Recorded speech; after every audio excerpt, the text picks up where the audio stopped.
Hello, everyone. I'm back with more Scooby-Doo watch-alongs. Thought I'd entertain the notion of editing these videos together with actual footage. Well, you'd be mistaken. So I have more, much, much more. The Scooby-Doo show, of which I've watched all of in a binge-like fashion twice in over one night. Well, not. Okay. The sentence there got all fucked up. I watched all of the Scooby Doo show over one night. This is true. But that occurrence happened twice, so it was over 2 nights that I've watched the entire goddamn thing because I was bored. Now, I consider this to be the sort of reliable middle chapter of Scooby Doo. You got your Scooby Doo movies, which I see as the inferior sequel, but this is them finally hitting their stride and just making a bunch of fucking episodes of varying quality. I don't really care too much about the individual episodes quality because a lot of them aren't that great. Um, but the thing can be said that the Scooby Doo writers are still somewhat in their prime. They're still writing racist episodes. They're still writing fucking stupid, terrible mysteries. And I believe in this show they do a lot more globe trotting than they did in the last couple because, well, the places where they go aren't really that important. It's the mysteries that are there. And if you want to go to a place to have an individual mystery, that's fine. But you can't globetrot just to globetrot. You can't be like, oh, they're in fucking Japan now. Now the fucking thing's a whole lot of difference. It doesn't make that much of a difference. It's still Scooby Doo, you know? And if you change a couple things, like the basic structure, whatever, it's just going to be bad. You can play with the structure a little, like Zombie Island and, oh god, I can't even fucking remember a lot of these. But, whatever. We're just going to get on to this first episode, High Rise Hair Raiser, which is the episode of Scooby Doo I believe I've watched the most in my life, if not which is which. Mainly because those two are the ones I have the nostalgia the most for. I rented which is which from the video store at least twice, and I owned, or I don't know where we got this copy of. Well, it was in my house, so we technically owned it. It was the episode High Rise Hair Raiser on VHS, no less, in a bright yellow box. I don't remember if there was any bonus features on it. I believe it had an ad for Cyber Chase on the beginning, perhaps. Um, Copy link. I don't know why it wasn't letting me get onto my thing. But anyhow, I've seen this episode a lot, and I quite like it too, so that should be an interesting thing to watch. Oh, first, I just gotta fucking tweet out. I don't know. I've decided to bail on Twitch just because, like, nobody fucking cares.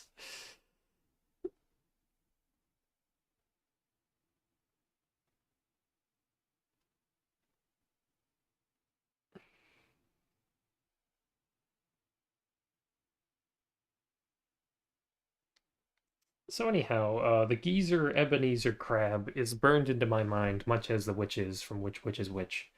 Which witch is it? I don't know. One of them. Oh yeah, earlier today on my Discord that none of you can see, I was debating whether or not, because there's a logical error in that, where, um, okay, so in that episode, Zeke and Zeb are the culprits. Zeb is the witch and Zeke is the zombie. The episode starts with Zeke on the road as the zombie, and the gang encounter the zombie on the road. They then after this they then speed off in a direction and end up at the town. And somehow at the store is Zeke running the general store. And I question you, where the fuck, how did he get there? He was on the road. And you may be saying, oh, it could be Zeb in the costume then. That is true. Except It's not because Zeb is quite smaller than Zeke. He is at least a foot shorter. I don't think he would fit inside the zombie costume. Anyhow, it wouldn't be that bad if it was just that. You could be like, okay, maybe he took a shortcut home, maybe they got lost or something. But later on, like immediately after the scene where Zeke talks to him and tells him about the witch and the zombie, he goes, "Oh, by the way, Zeb's house or whatever." And then the gang makes a mess or whatever, and then Fred, Daphne, and Velma stay behind to clean the mess, presumably with Zeke staying, watching the store while they're still there. And Scooby-Doo and Shaggy go to Zeb's house. Now, they meet the zombie at Zeb's house. He's there. So this gave me the inclination that maybe, just maybe, the positions were reversed in the script. Now, I have evidence for this because later in the episode, when they're doing the scheme reveal, Velma fucks up and switches the two around, which wouldn't be really possible if they had, well, they're not that dumb. Well, they are because they did all this shit. But in my mind, I believe they switched up who Zeke and Zeb were as the witch and the zombie because it makes perfect sense if Zeb is the zombie because he's just out wandering around and would be at his house and Zeke is at the store minding his own business. And if Zeke is the witch, then him showing up later when the gang have left his store makes sense. And thus Velma's verbal fuck up wouldn't have mattered. So the only, you know, it's a very easy switch. You just you change the person who's standing there explaining the backstory to be um, Zeb. Wait, no, no, no. Well, the design of Zeb, not actually Zeb. You, you change him there, and then you change the design of the voodoo doll at Zeb's house. You basically just need to make the person at the general store the other person, and the episode makes perfect sense. It's such a simple fix. I don't remember what I was doing with this. What was the tangent I was going to be on? Was that it? Because yeah, that was my point. Anyhow, we're here. We're queer. Get used to it. Okay. We're gonna start the Scooby-Doo watch along. Scooby-Doo show, episode 1, season 1. High rise hair eraser in 3, 2, 1. Ah, there we go. I just spilled a bunch of strawberry lemonade on my bike. Holy shit, I'm dumb. It was the first thing I did.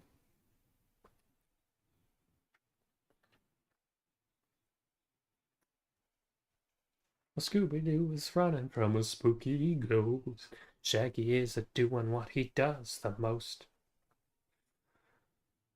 Now, Velma's hair is noticeably more orange in this series. I believe that's the only visual change. Oh no, Scooby Dumb, that's right. Okay, that's the one thing I omitted from my rundown of the series so far. Is Scooby Dumb is in 3 episodes. Or more. I don't remember how many he's actually in, but he's the worst part of every episode he's in. He's a prototype of Scrappy, and he's just, well, not in terms of personality, but in terms of role as the extra Scooby. Because kids are like, I like Scooby. Where's Scooby? Like he's fucking Poochie. Literally Poochie, yeah.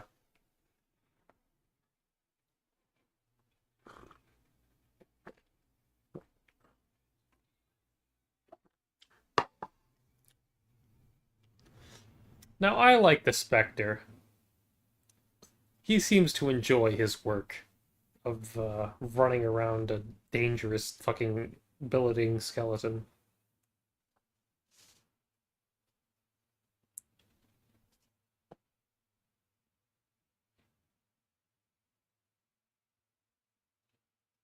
Okay. Velma's hair seems pretty normal here. But in the intro, it's definitely more orange. Or red, I mean. Sorry, my short-term memory's not the best.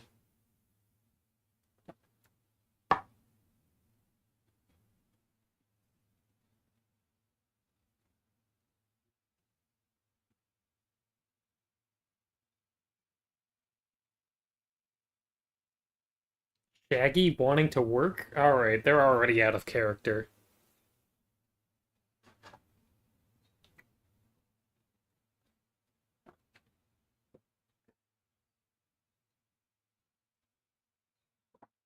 Damn, to be a girl in the mystery gang.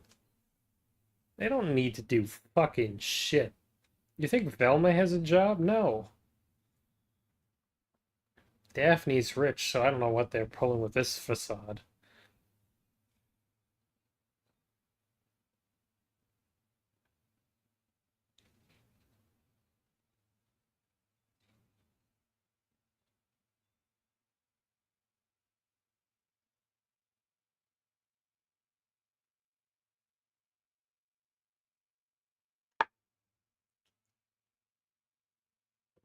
How long do they intend to work here?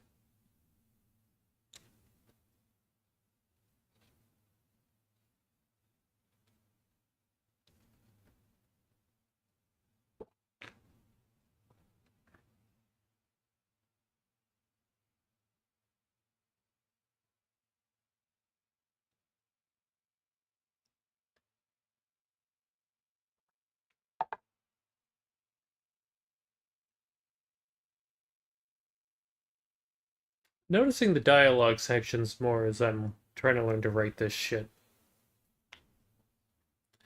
No characters speak more than like 2 sentences before somebody else talks. I suppose everyone has something to say.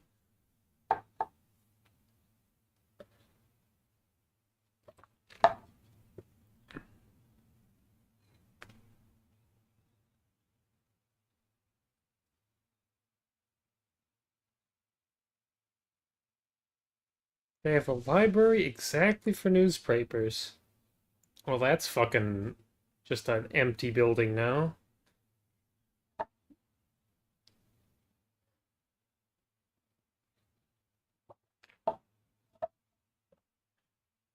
Holy shit, look at his double D's. That barrel chest could fit a fucking whole.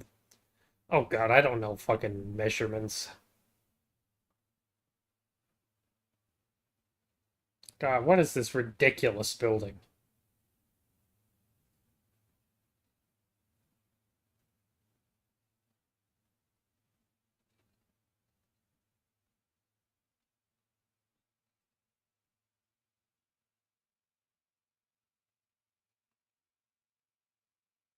Uh,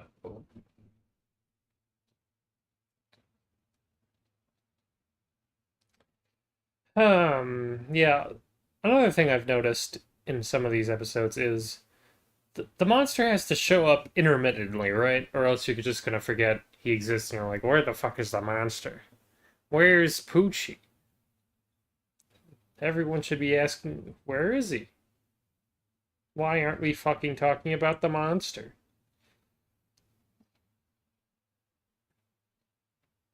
Anyhow, they have to show up every like 2 to 3 minutes.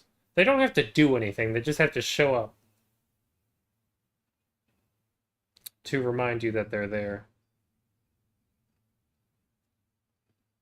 It's a bit of tension, I guess. But if they don't do anything or aren't planning anything,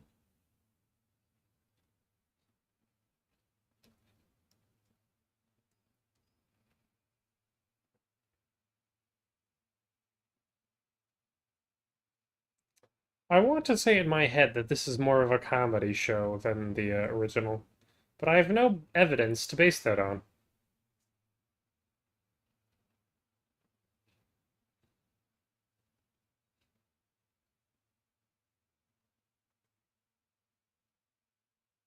What a fucking rapscallion and a gentleman. He's a complete contradiction.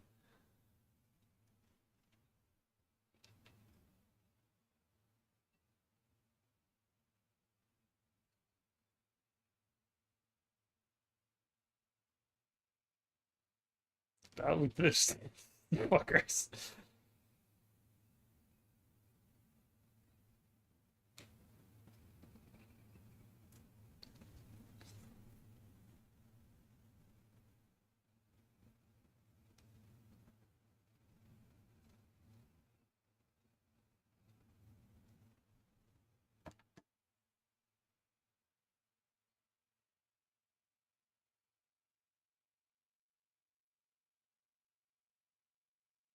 Ah, they fucking gaslight him too. Fuckers.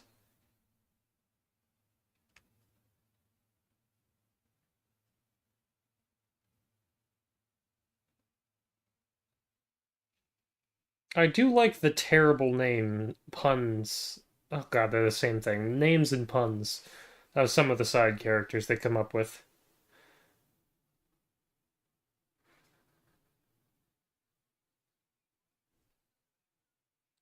Jim Rivets and Red Sparks mainly. God.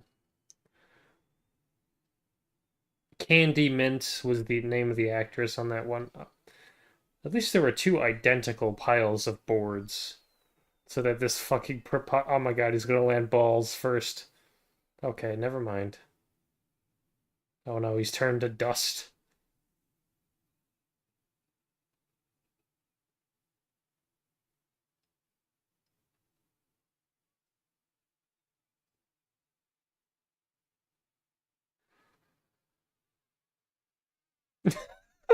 He has such a silly run for someone, running on I-beams.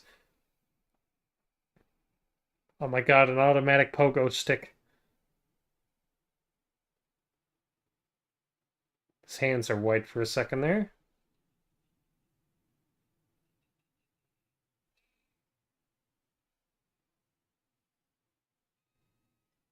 Ah, shit.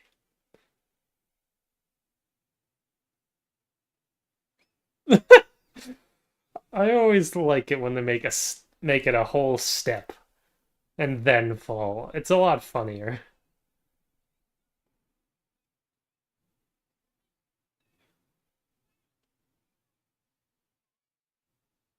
You're on a completely different floor, weirdos.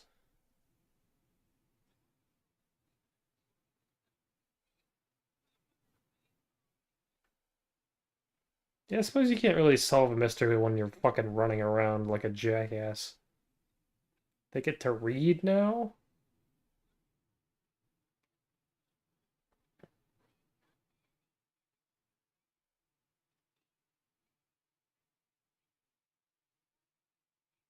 Daphne is not hearing a word she's saying.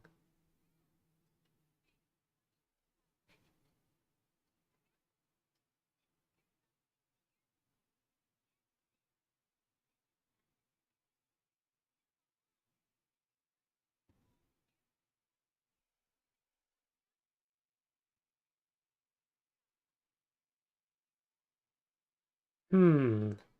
So this is less of a phantom and more of a Ra's al Ghul.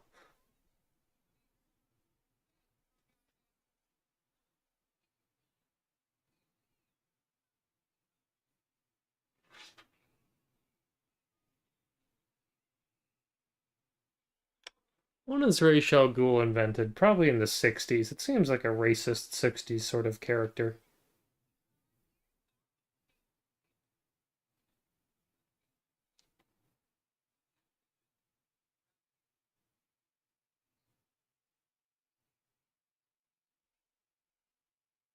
1971. That was close.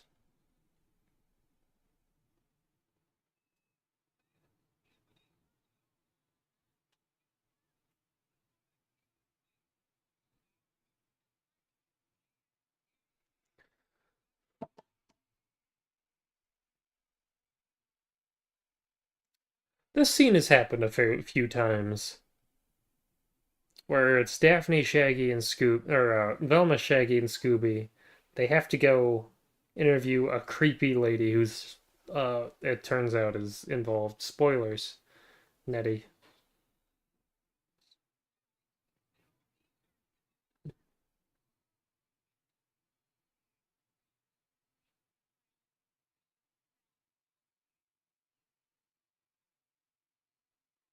Ebenezer fucks.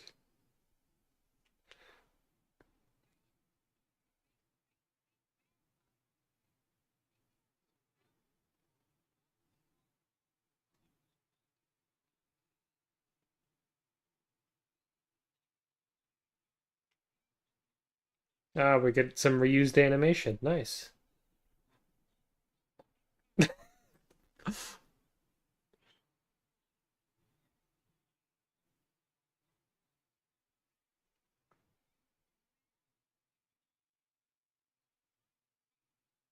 Oh, that's what's different. I was trying to remember what the main difference between this and Scooby-Doo Where Are You is. And that is that the episodes are 22 minutes long now instead of 20 even. So there's an extra two. Well, yeah, obviously. Wait, no. I'm trying to remember then. Fucking logic. Yeah, it's an extra 2 minutes. Because the 22 minutes of the original show, two of those minutes was for the credits and the opening title.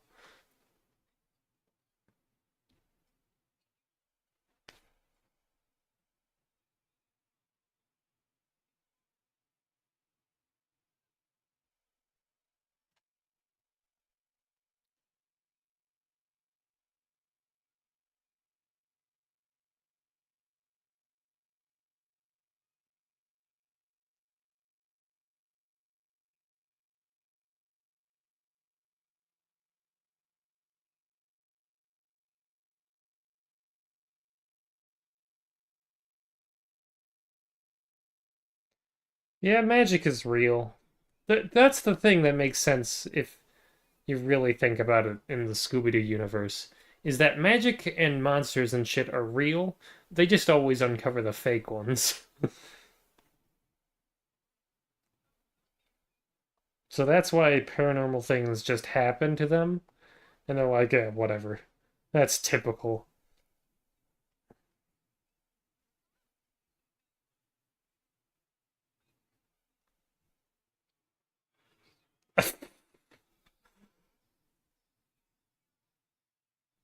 Why are they making that noise, Velma? You stupid fuck. This is also similar to the scene in Don't Fool with the Phantom. A couple of things are familiar. It's like they're written by the same person and changed a few details. Because it's like the scene where they meet old Grimsby.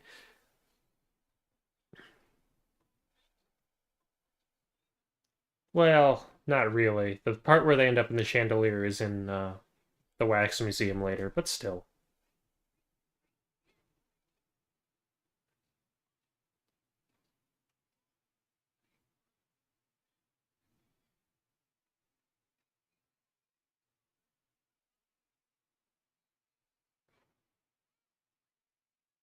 Yeah, it's been a while since we've seen Mr.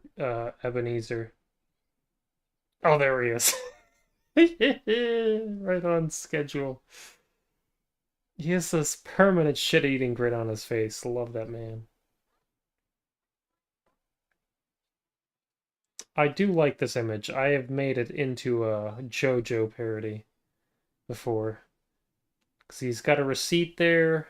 He's in a pose and some creepy fuck is over his shoulder like a stand.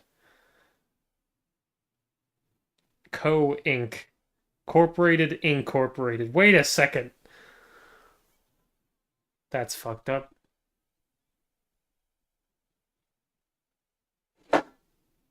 The fuck was that?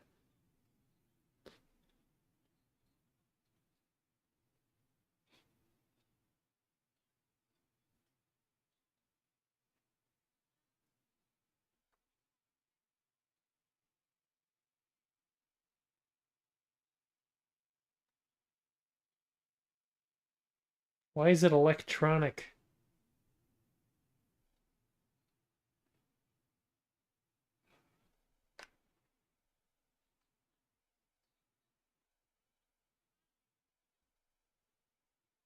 This is probably science fiction, but it wouldn't surprise me if it were also real.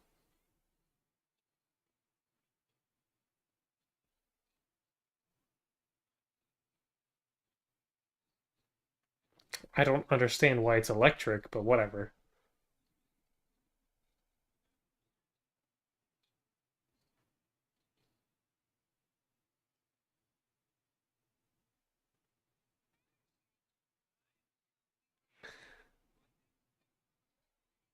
He's an excellent skulker, that Spectre. He's also he has a flair for the dramatic as well. One of the rare creatures to get involved with the Mystery Machine. Same with the Ghost of Hyde. Velma is deaf.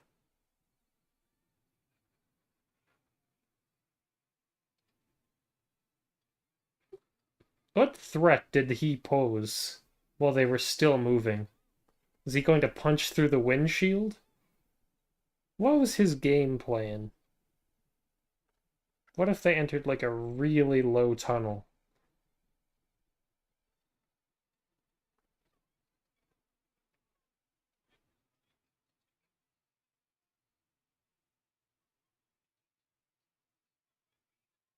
It's already open.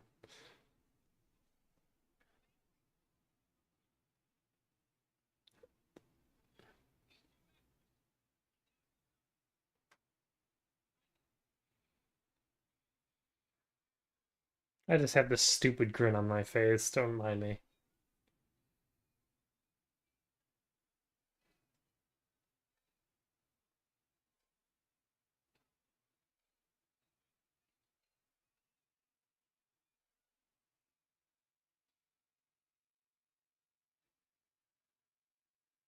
No, he wasn't carrying it in that shop. Well, let's just pretend that he was.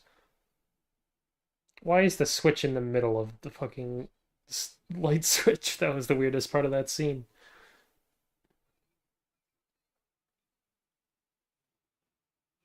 Where did they get that money?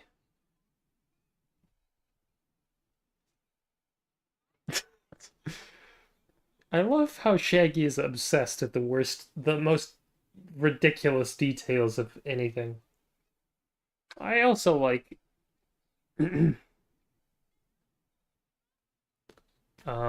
do I like? I like how the fucking ghost this time does not fall for the ruse. Because usually they're fucking overcome with their fucking stupidity. This guy is relatively smart, aside from putting his life in danger constantly. But maybe he just doesn't want to live anymore. Will he?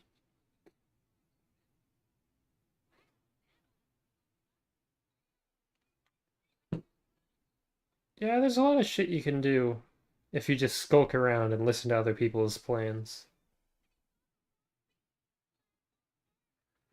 Where the fuck was he hiding before this, actually?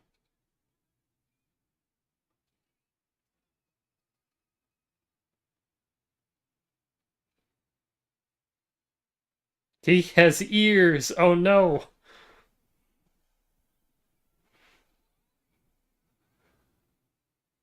Is the implication that Ebenezer is still alive? I believe so. Holy shit, that was a giant jump.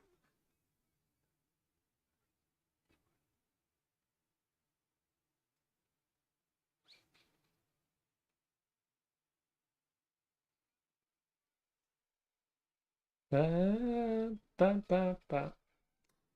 The other thing I remember about this series is the instrumentals shifted over to mostly horns and other brass instruments.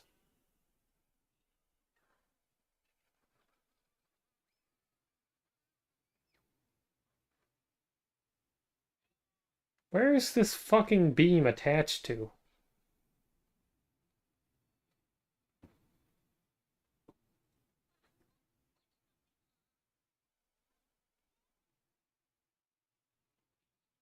Oh my god, it's already stuck.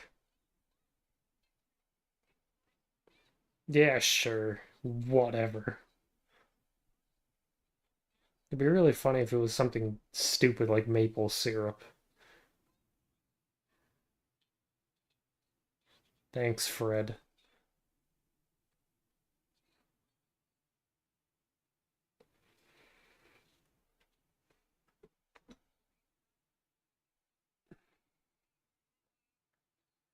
No. This is circumstantial evidence, Fred.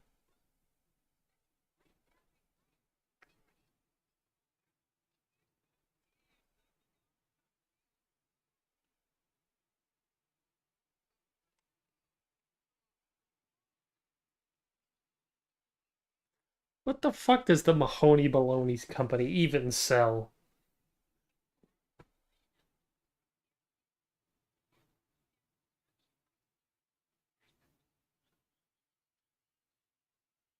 Couldn't they just move to another location?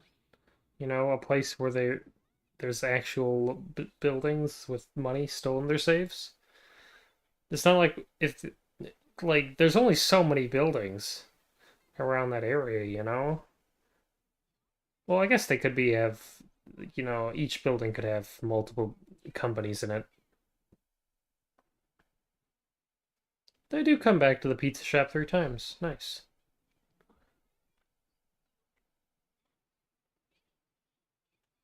It doesn't have any crust. Psychos.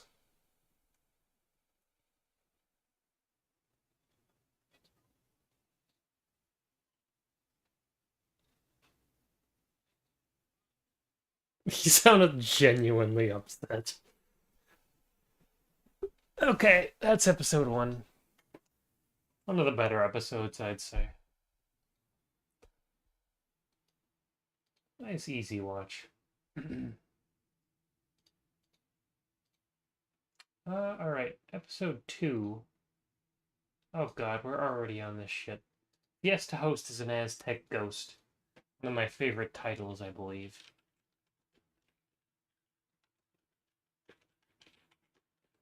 I could have swore these had title cards, but that might have been the pilot episode, so they might not have had the title, the title card graphic made yet.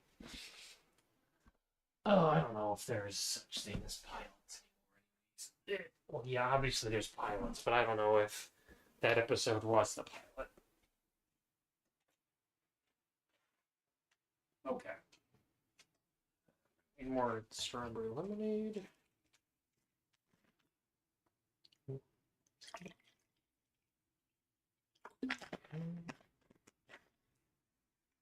Risk getting it all over my phone. And you know, like a safe and considerate person would do.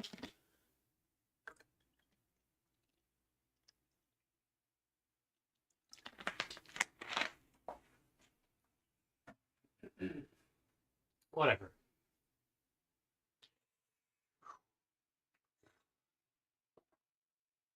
It's good. It's hip. All right, back up. Stack up. Rack up. Okay. Whatever. Fiesta Host is an Aztec ghost. This begins their globe trotting because I believe they're going to Mexico. Who let these kids cross the border? I don't know. They've committed several felonies. All right, let's get going. 3, 2, 1.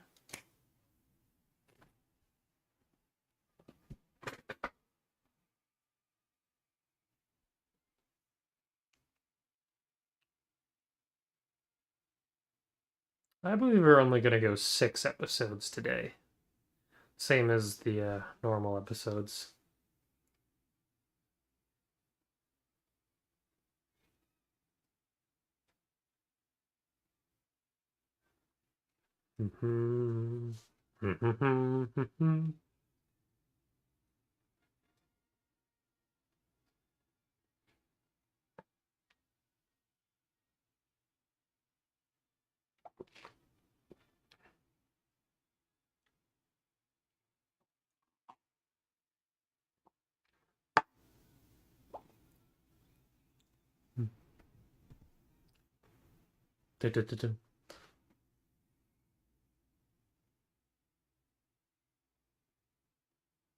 God, they're speeding through the desert too.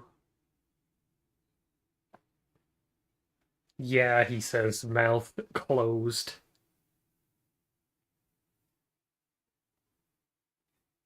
Look at that cultural appropriation canine. Fuck, do you think I give a shit? I just make fun of it because it's like it's not very interesting.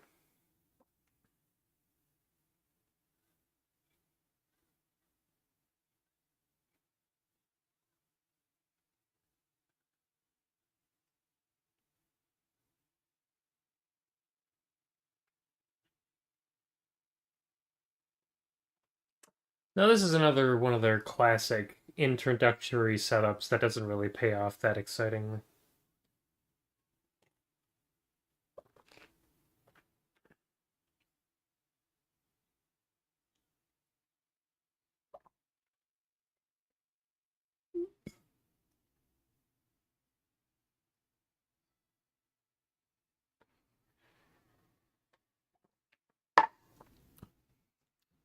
Yeah, there he is. I don't know why, but for me, the larger the villain or whatever, the more ridiculous it is. And so I don't really think it's that dangerous. It's like countered how it is in real life. Because if something were giant in real life, I'd be fucking insanely afraid. But like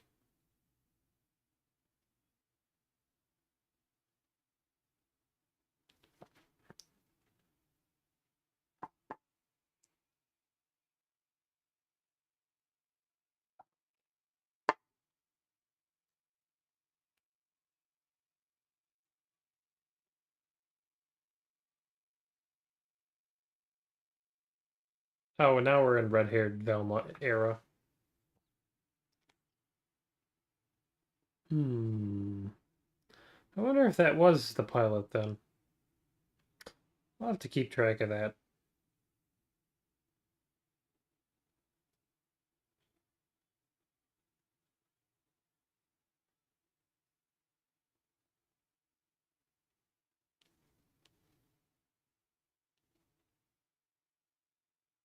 Eh, eh.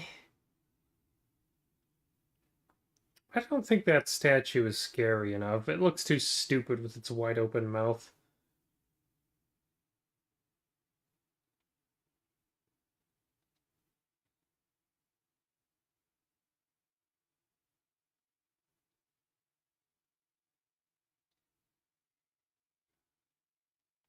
That's all you got?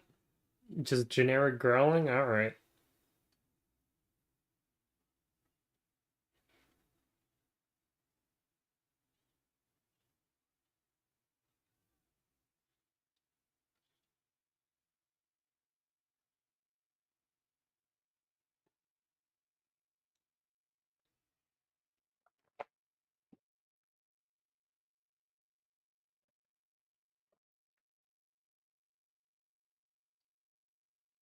Whitest. The whitest man I've ever seen. And heard.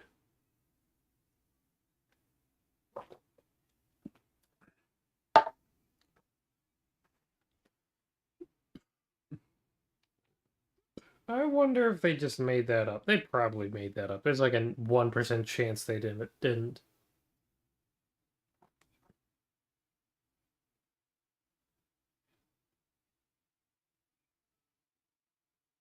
Yeah, he ain't fucking real.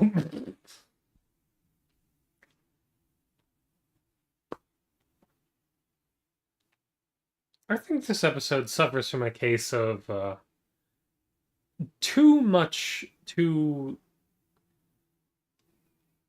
like boring. I don't really care about all of this shit. I have to split my attention among the Phantom Barge, among the giant Katazuma, among the small Katazuma later. Oh, spoilers. And among the stupid stone statue. You really expect me to care about that much? Oh my god, there he is. He's such a stupid character. He doesn't have eyes. Oh my god, that walk.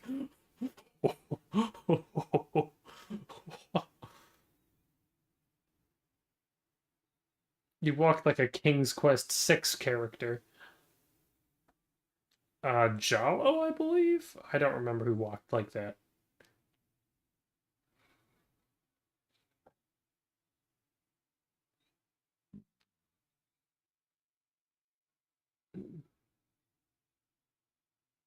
How does he fit inside the fucking building? I guess he ducked through the doorways. I think that's the girl, actually, so. Whoops. Whatever. It's the mask. The mask magically changes your fucking pronouns. It allows you to fucking, I don't know, do whatever the fuck they need to do to be scary.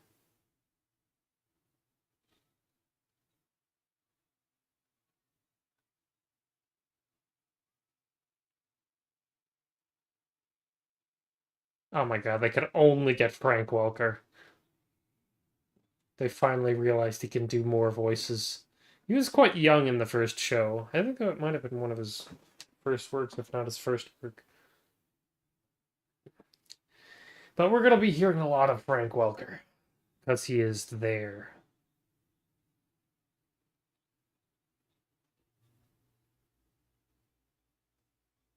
Oh, hello, Velma.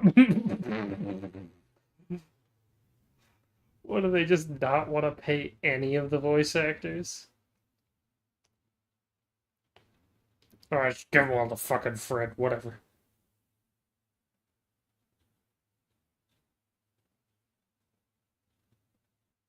Now, as thieves, this is our job. Be gone.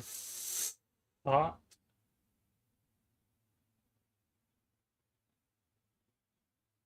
this is also Fred's voice. Jesus Christ. Selectively permeable Fred. One of those shots he was opaque, one of them he was translucent, whatever. Nobody gives a fuck.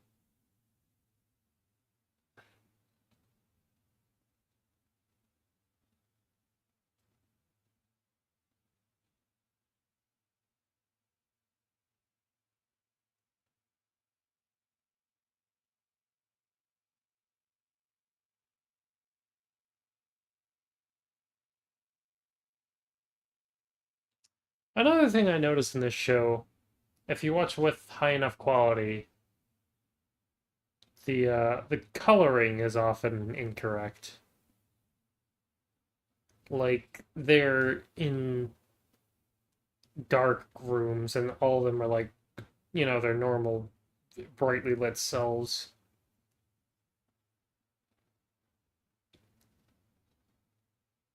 God, the exposition just fucking ended. Time is it? 9 minutes. Jesus Christ.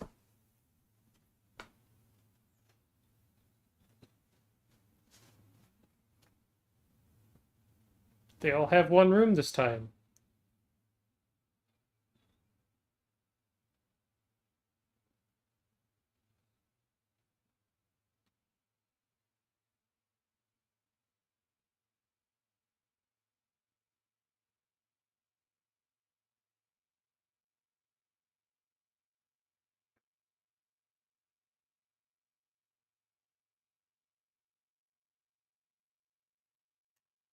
Only one footprint?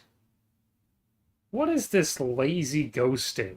Fucking put two in. He has 2 feet. Fucking weirdos. He wasn't balancing on 1 foot.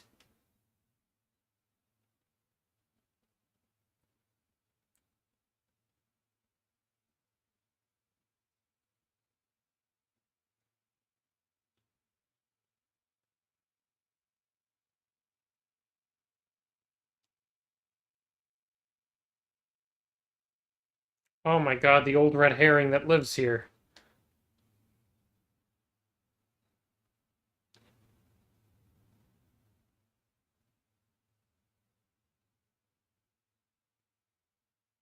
That's Casey Kasem.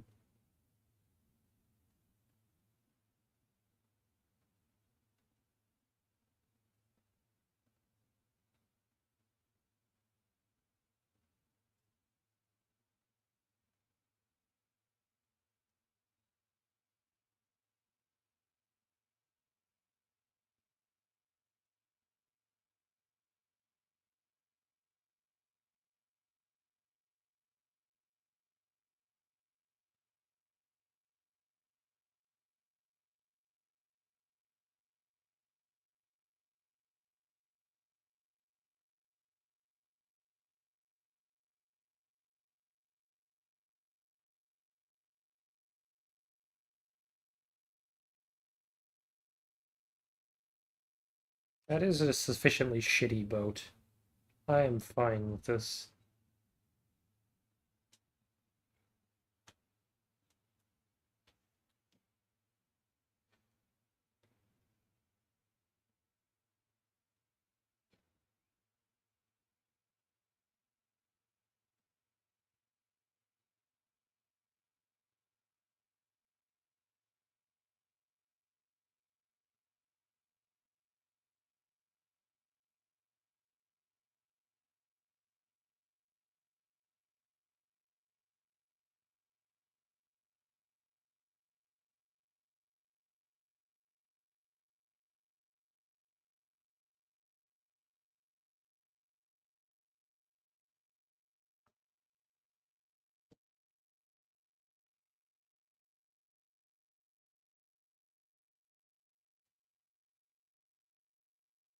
I'm questioning the point of the stone statue at this point in time.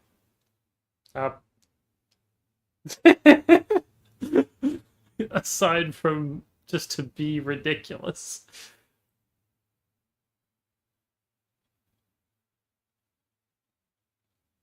Oh, they really wanted to reuse that animation. Yeah, that annoys me too.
God, that was such a common joke for them.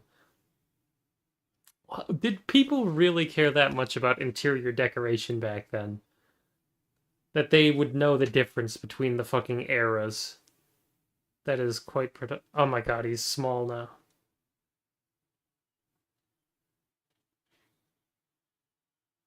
I'm still quite well, I guess the stone statue is just to get them inside the pyramid.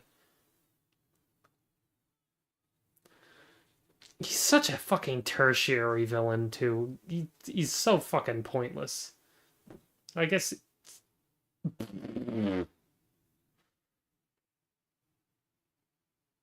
why the hell do they have a vacuum?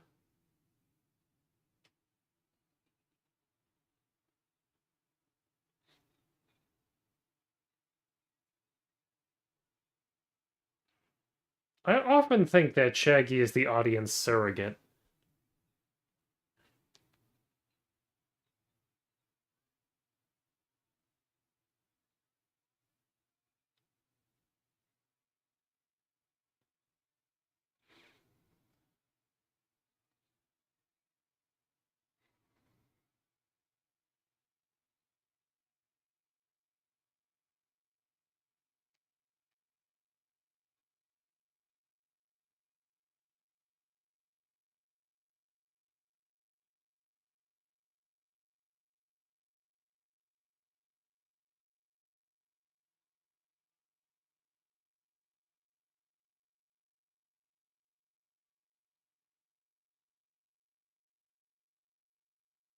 He's also a bit of a goof.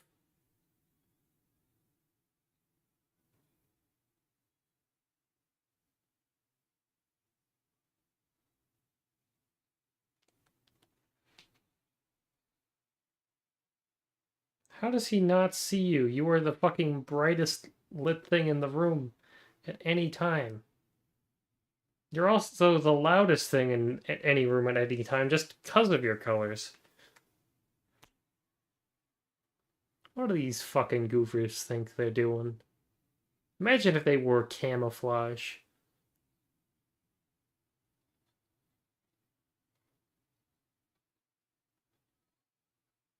Yeah, so yeah, whatever. That's pretty typical for pyramids. That could have happened 3,000 years ago. Sorry, the Aztecs were not that far along. It could have happened like 200 years ago. Aztecs are around like in the 1400s yet. That's weird to think about.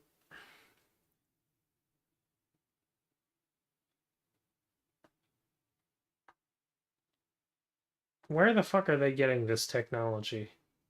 These goddamn moon worshippers.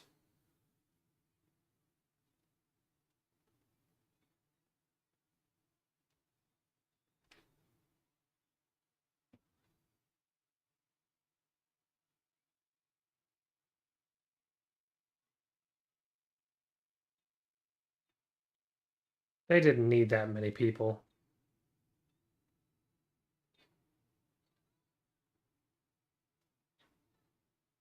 Where the fuck?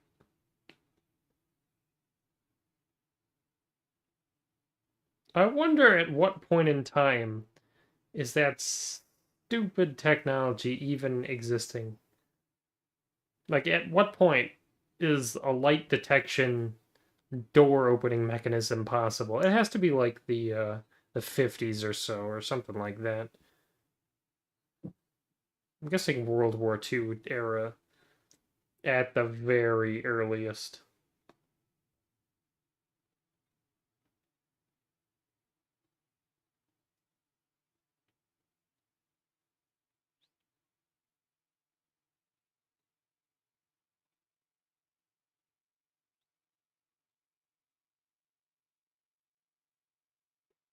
The Scooby Snack was wrapped in his tongue, so when he bit down through his tongue.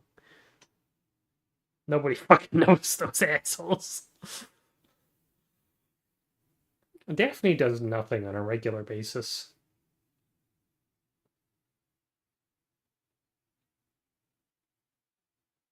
Yep. Thank you, Fred. Daphne's job is to look at Velma. Somebody's got to do it.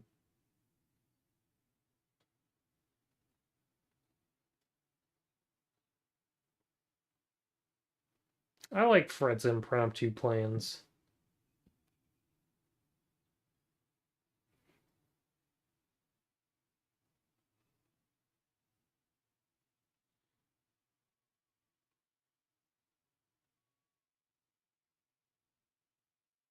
Couldn't you have anyone a bit more eloquent do the stupid monster noises?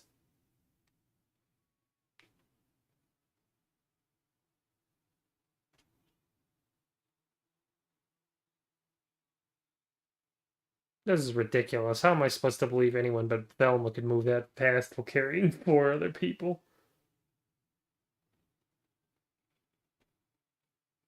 What the fuck? Murder.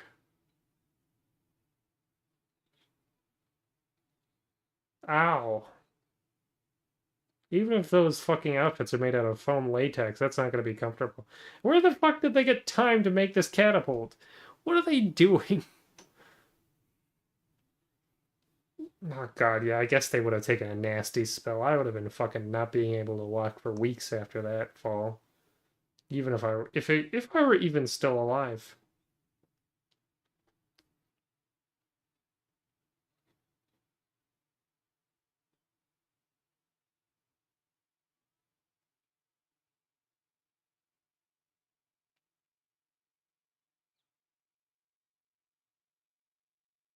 One of the Aztecs' most prized treasures is their life-size man chicken costume.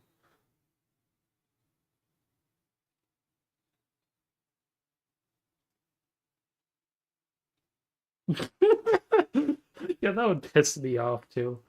What the fuck now?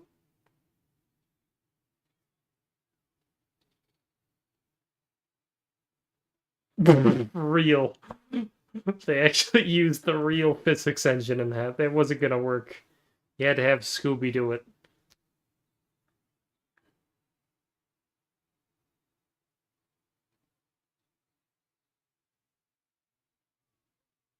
that part of the plan? Oh god, this is his third plan. Uh-oh. Spring ring, do your thing. Look at that well-animated barrel animation. Fuckers.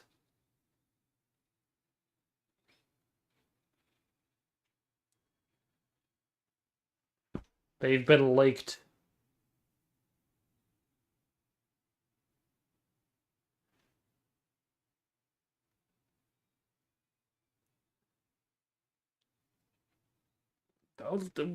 These... Ugh.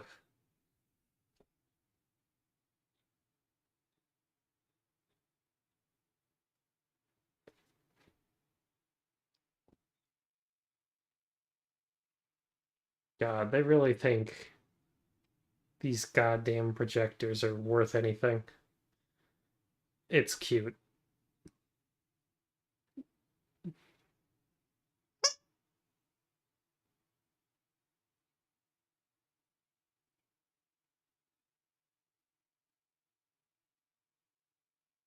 Later, for what reason?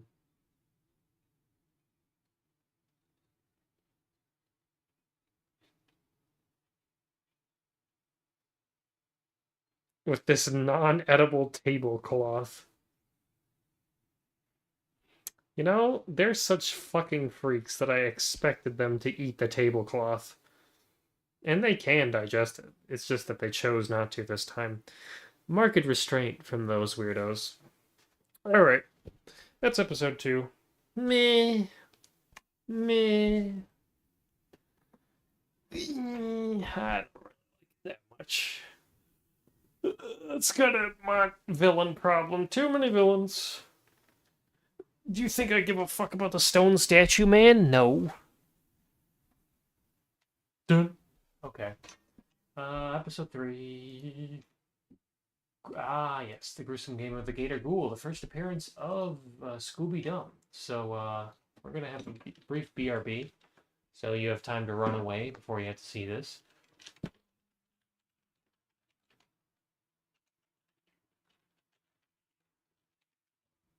Or, I guess if you just want to do something else, or get ready. Brief break, BRB.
I'm back. I got a snack of one piece of white bread, so I should be good for 3 days. Next up, gruesome game of the Gator Ghouls, Scooby-Doo Show, Season 1, Episode 3. Let's go. 3, 2, 1.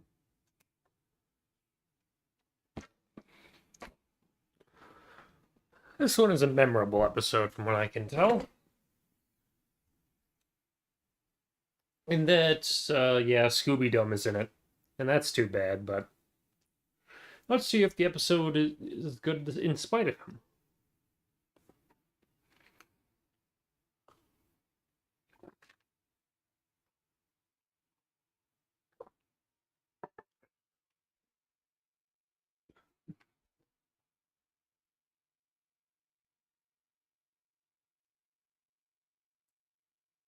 Oh, get used to that animation.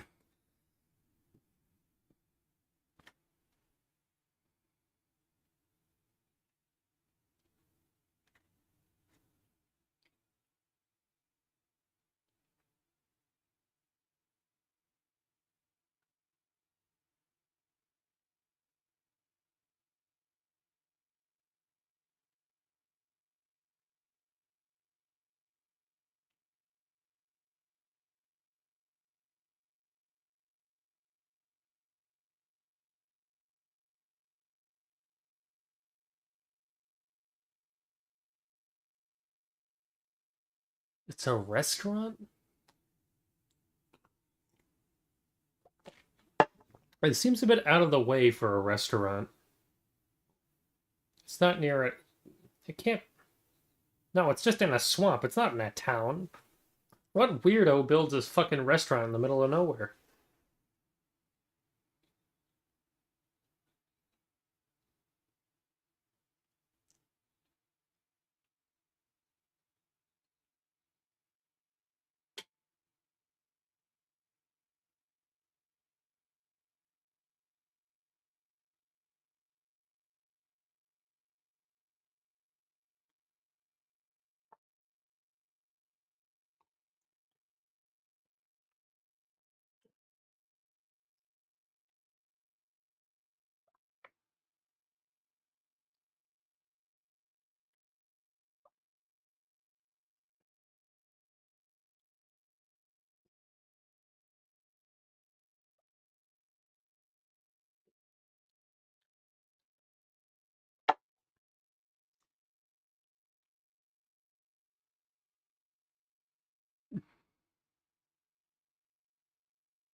They now drink soda instead of milkshakes. They've grown up. They weren't allowed to drink soda anyway before this.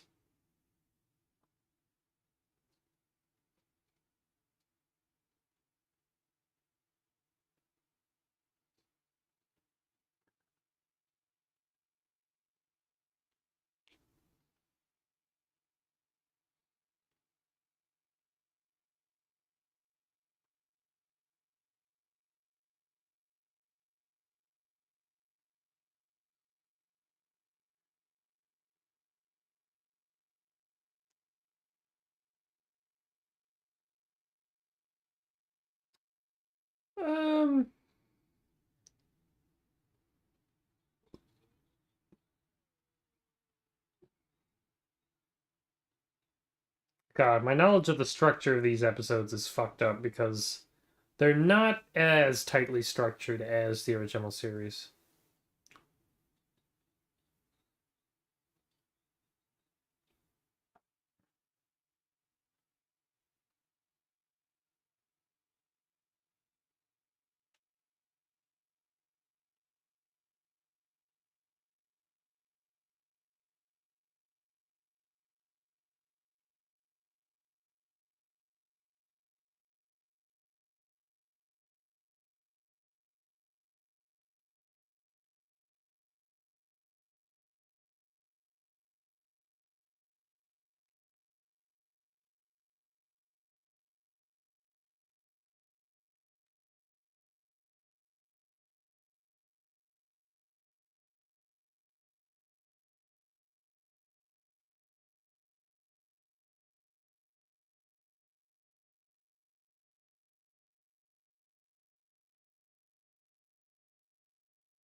As they should.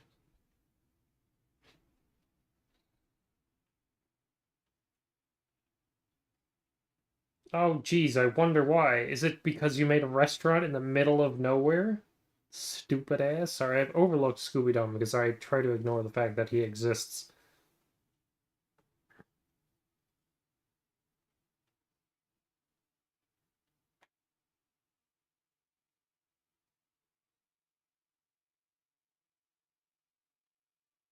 You could just sell the restaurant. Like, you don't have to be here. You could do your shit somewhere else with no gator.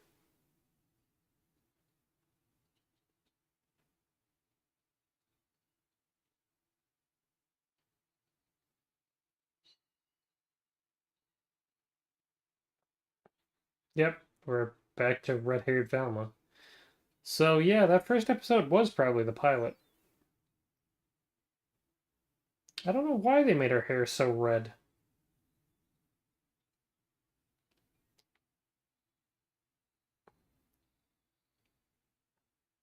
You just gonna growl up there, you good gnarly ganator? Ah, there he is. He's all the way up there. Do you think he's gonna jump down?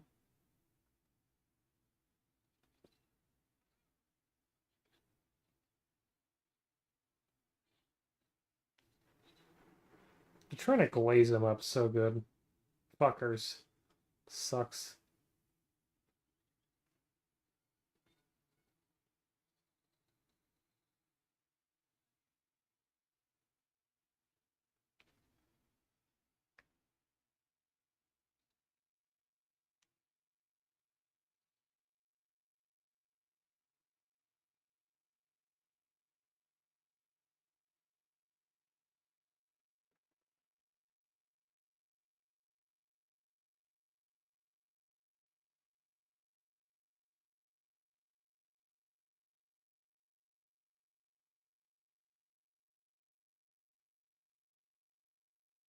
What is this showboat?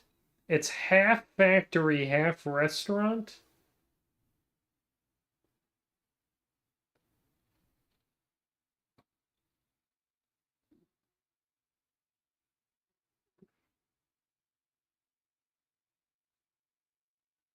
Because your hand is in front of your eyes, idiot. Why am I so callous towards them right now? They're being especially foolish this episode. An effort to make Scooby-Doo look Scooby-Dumb look more. Oh god, don't fucking. That was only one cheer, but I will accept it. Imagine if they wasted the extra time and money on 3 cheers. Fucking assholes.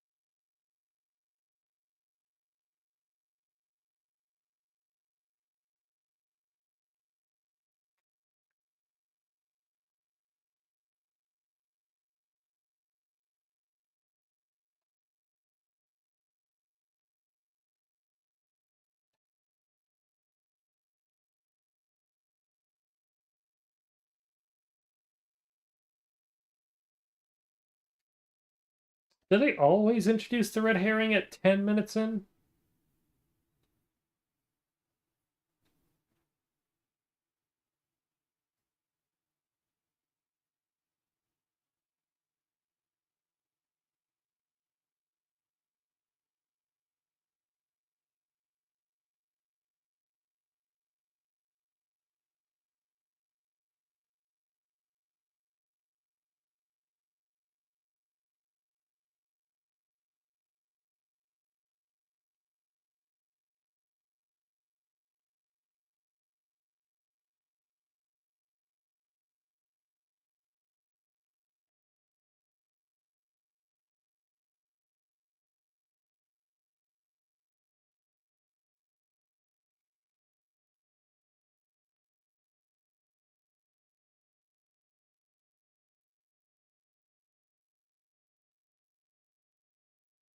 Yeah, she did it. Whatever.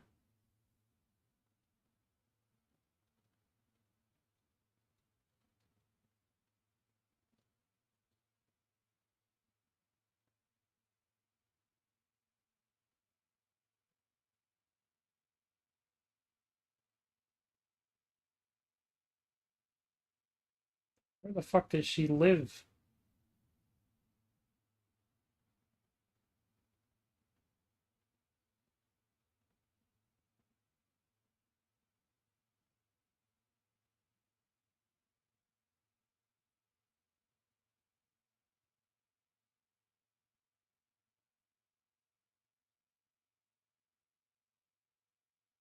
Okay, that explains it. She lives here or something. I don't know.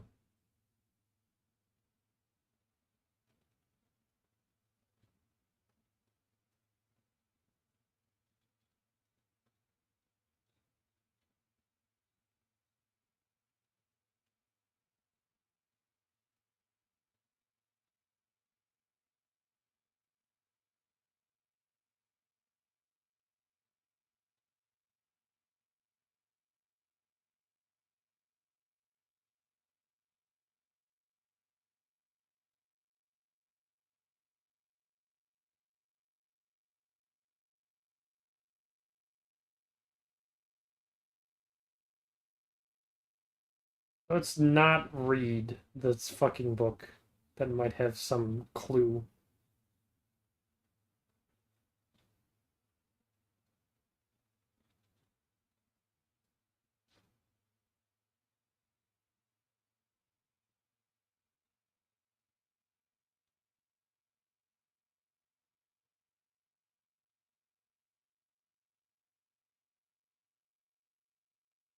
Holy shit, he moves fast. Yeah, the Gator Ghoul does nothing for the first part of this episode. He just stands around and gnarls and growls as well. How did this even happen? Normally there's some sort of believable reason for them to be running around on a water wheel or some shit.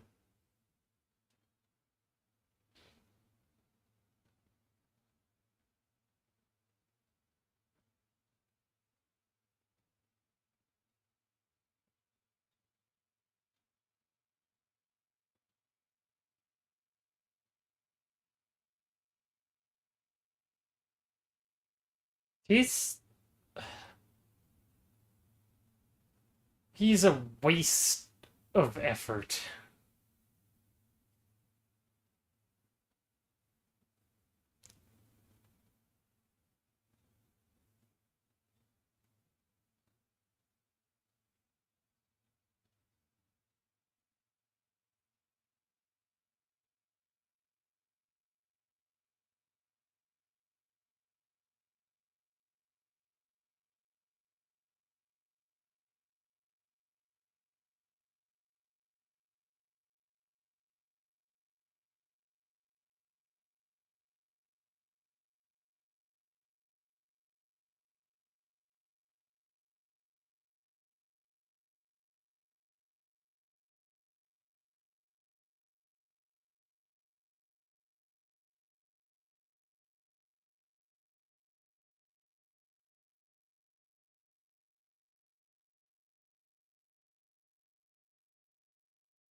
If Ma and Pa Skillet not considered hiring somebody with a gun?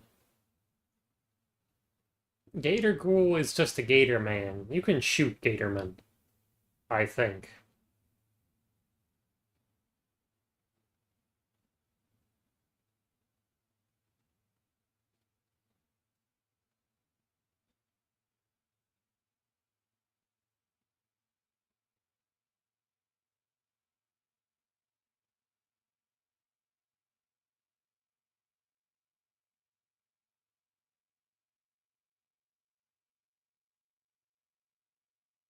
Too bad you're gonna catch the creature before you find any more fucking pieces, you assholes. That's something that always annoys me. They act like they're gonna solve this shit before.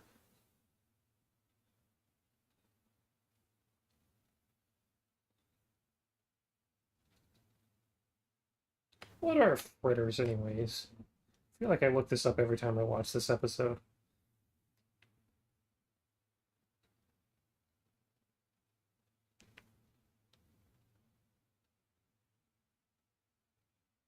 Fritters, meat, seafood, fruits, vegetables, or other which has been battered or breaded. Or it's just a dough without more ingredients. So it's basically anything that's been battered or breaded. Okay.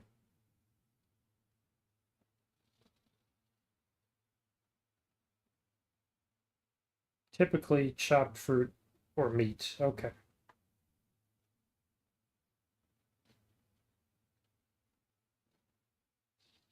I suppose chilies would count as fruit in this case.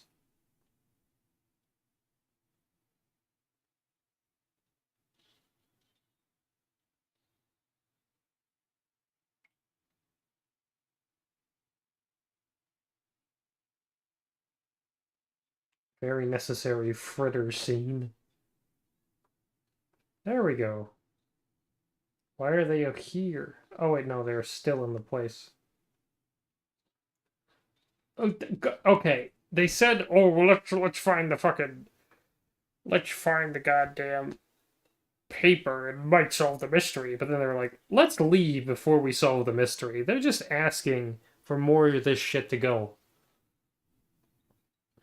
Fuckers. I mean, it'd be different if they heard Shaggy was in trouble.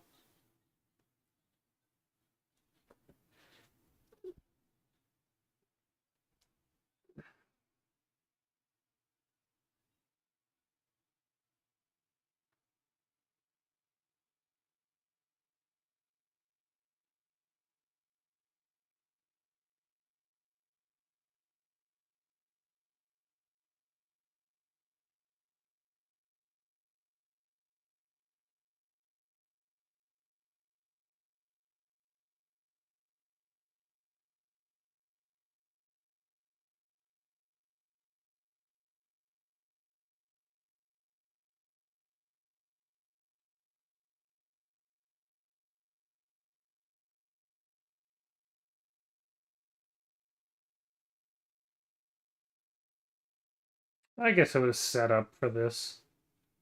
I feel like there could have been. They've whitewashed themselves.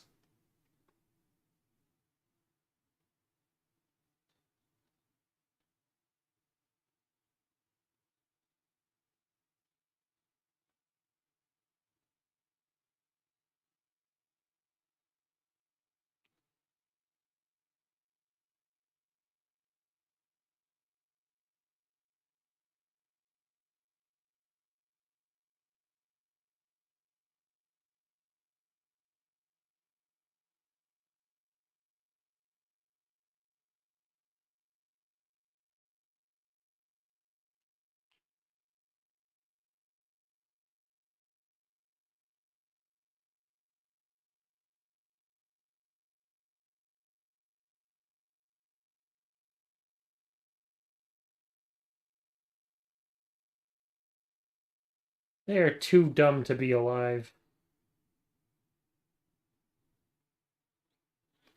Seems to be a this episode problem mainly. Their logic is just affected by the Louisiana swamp gases. If Return to Zombie Island could use that as an excuse, I can use it too.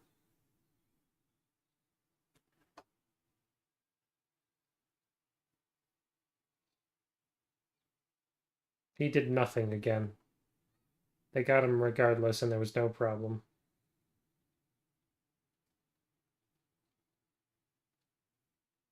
That was a nice breakdown animation. Exactly. They just want to sound smart. You don't have to. You got the guy. Red-handed. I guess you need a bit more for motive, but still. They glued him to a sheet of paper. Clowns.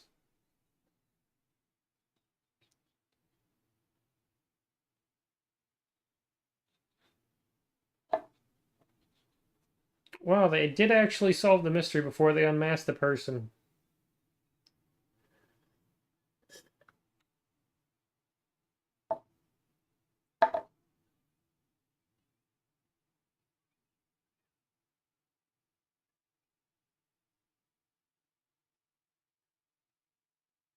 Only the batteries?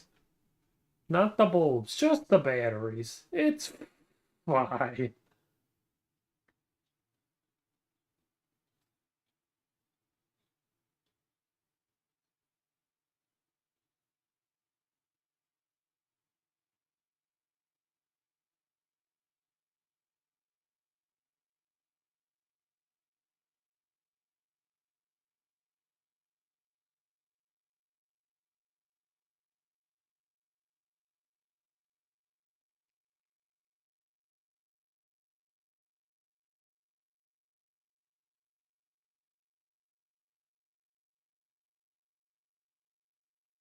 This is the first time they thought of this?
Ugh.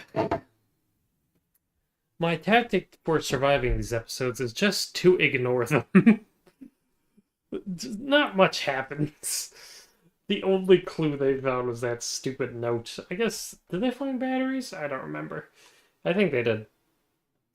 God, I really don't care about Gruesome Game of the Gator Ghoul anymore.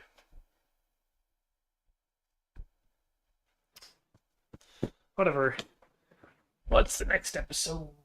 I think. Oh god, we're still got a lot to. Oh, what a shocking ghost! This one routinely makes best of Scooby-Doo lists. Let's see if it lives up to the hype. I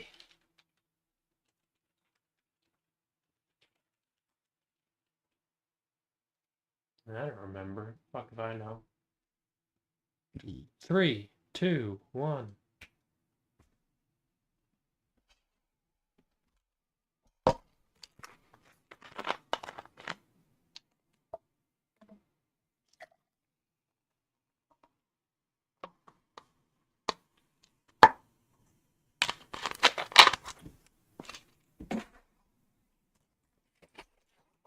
I promise.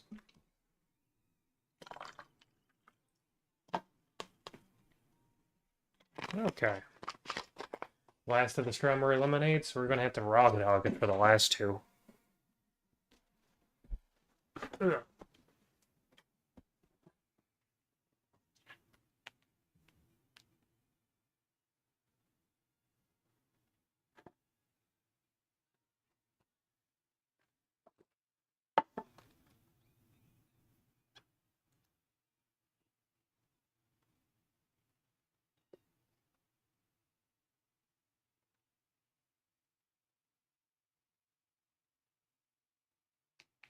Alright, we're starting off with the spooky. No, harmonica. Okay, I will say this: the design of the 10,000 volt ghost is a bit strange. But I guess there's not many ways to portray a creature of pure electricity and have it be, uh, serious. So he's a bit stylized.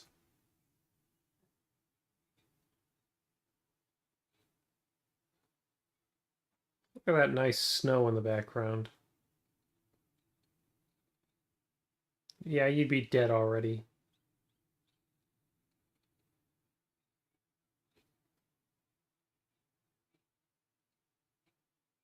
How do they read the back of that sign? I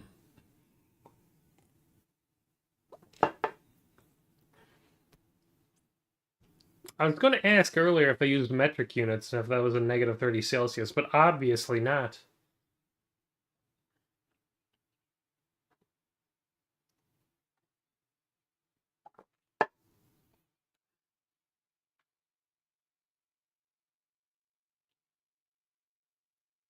It's night.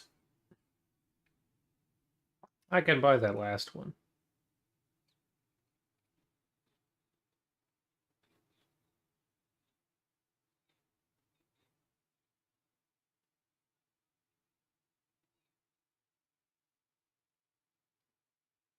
Okay, they had to speed up the shave and haircut bit. That's fine.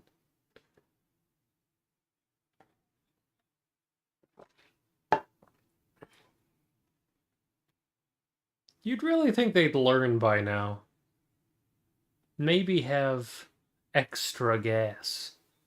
I don't know if they could afford it, though. They probably don't get paid for solving their mysteries.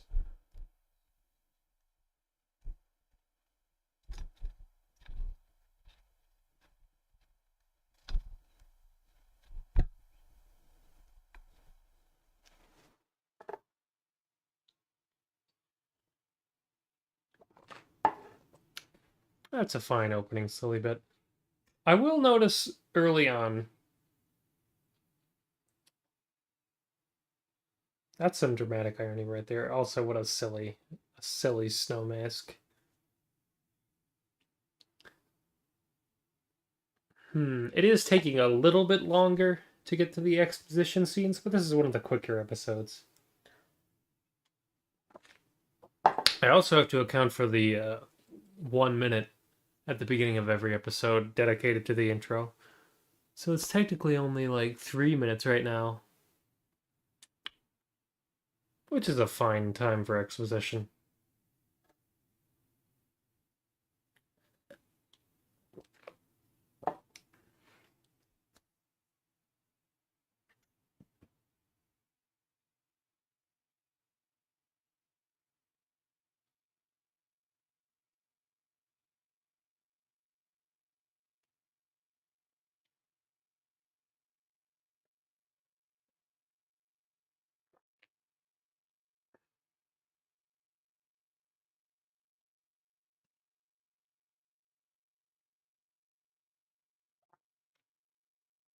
With no gloves. I was wearing the same shirt.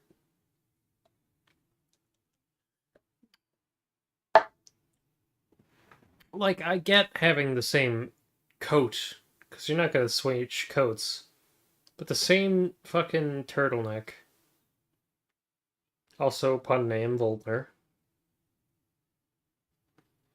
Alice Dovely is technically a pun name, it's Alice Lovely or something like that. I need to keep this in mind.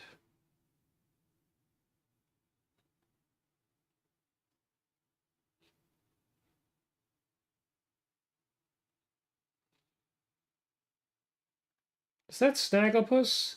I think it is.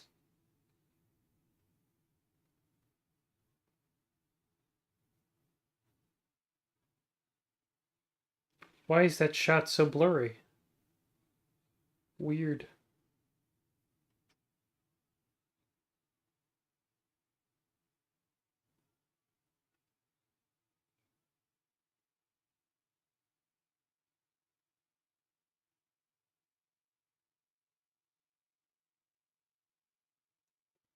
But I wish you hadn't.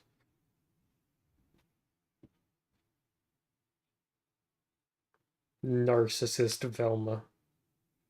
Well, she has all the right to be confident.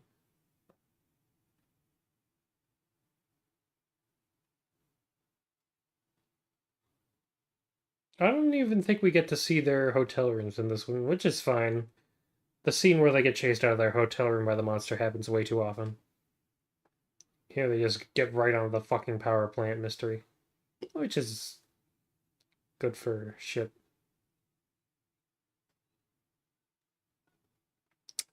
Eh, I don't know if I'm a big fan of the music.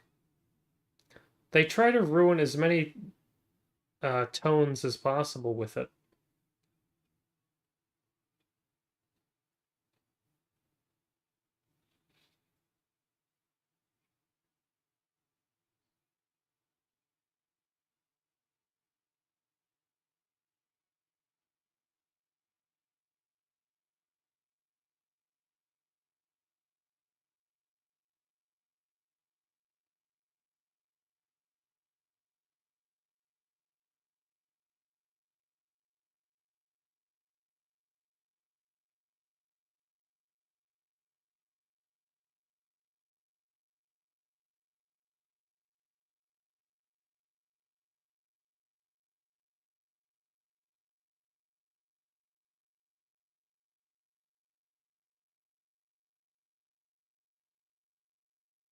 Illegal.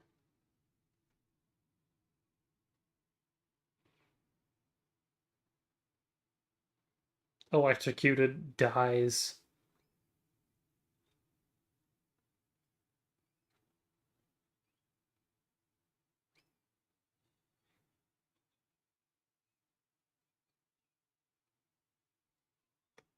Scooby snack scenes lead to like red herrings or like absolute nothings half the time.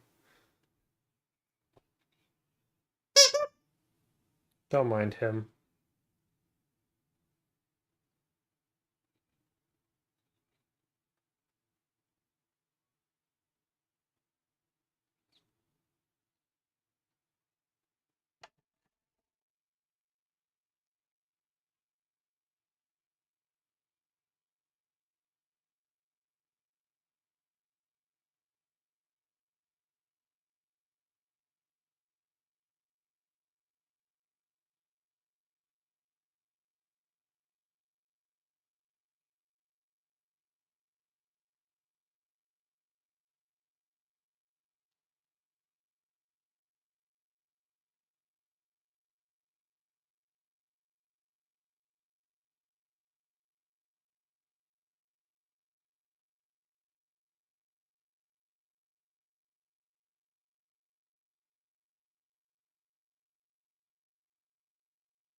Yeah,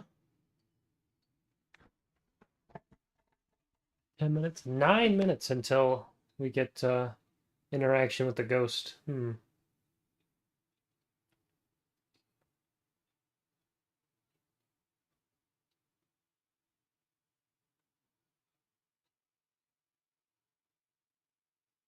How does that not go through the iron pan into him? How is he not electrocuted at the moment? See, now it's electrocuted. That thing is apparently hot, too.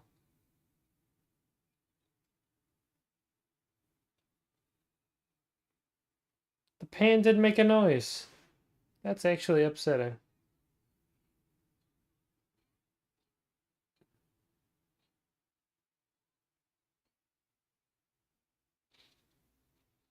None of them are wearing gloves. It's like they want to die.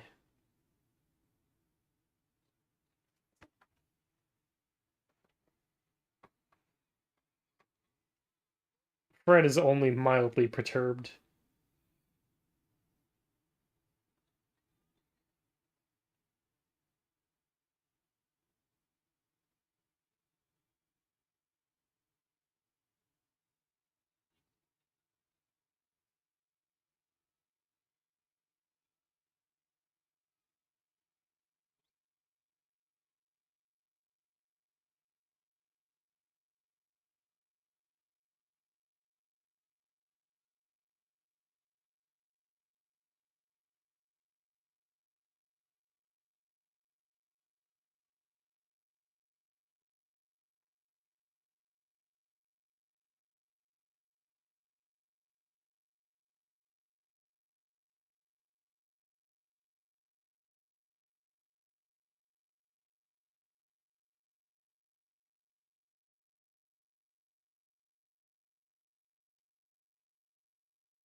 Now I'm questioning the split up dynamics. Because Velma was with Fred a lot of the time during the original show. But in this one so far, Velma seems to be all like 100% Team Shaggy and Scooby. Which makes sense because Shaggy and Scooby never learn shit. Velma's there to think for them. But the problem with that is, Fred and Daphne are not a very interesting pair.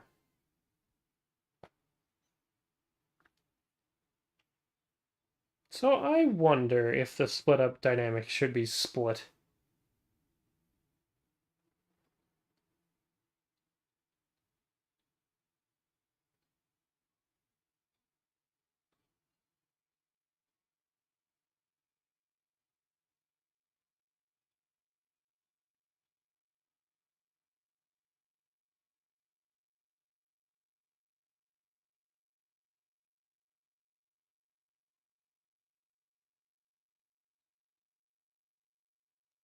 A giant fucking cage for those hamsters.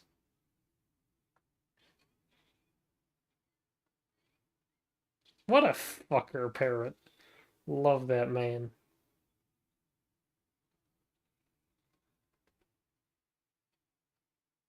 Yeah, he knows.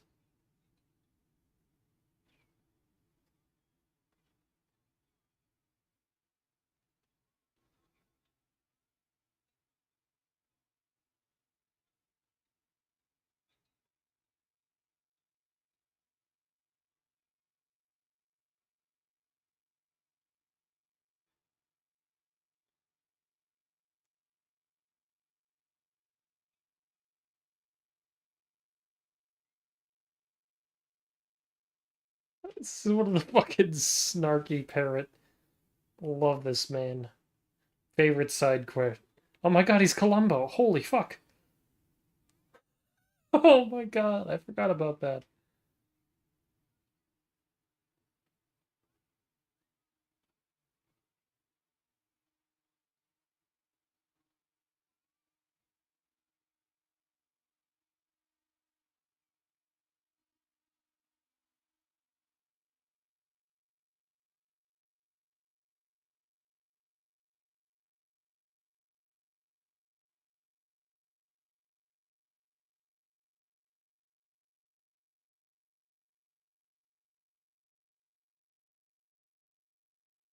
Get bird reaction shots. A live bird reaction.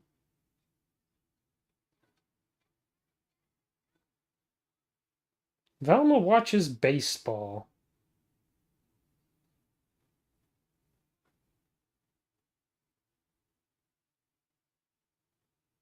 They let us in on the fact that the ghost is not particularly ghost-like through that. I wonder if that was the correct decision.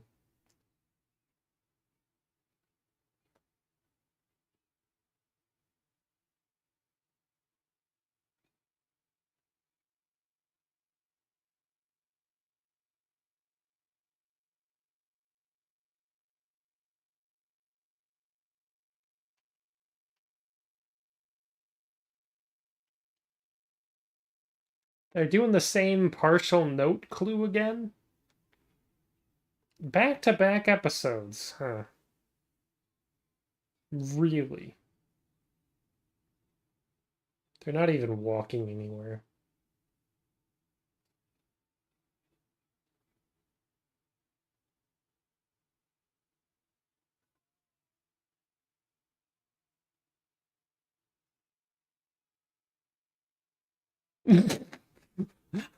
I like that little bit.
Alright, we're getting the fucking filing cabinets bit.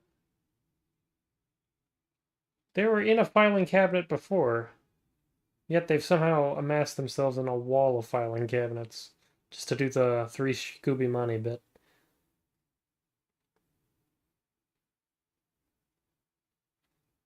It's too bad that joke was ruined in the intro. Okay, never mind. It's still kind of funny.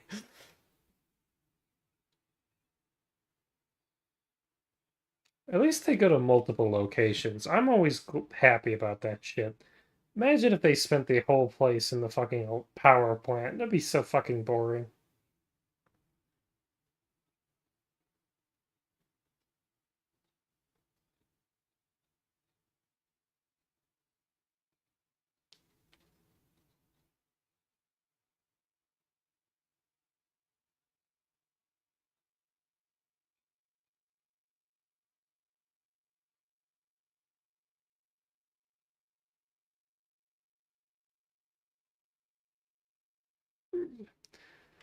You know, it makes sense. Their plan is fine this time.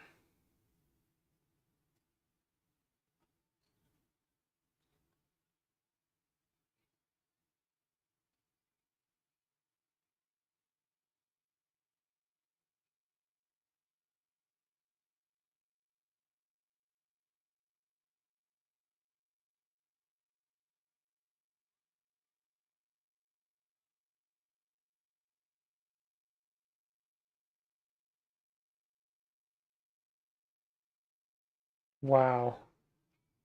What a buffoon.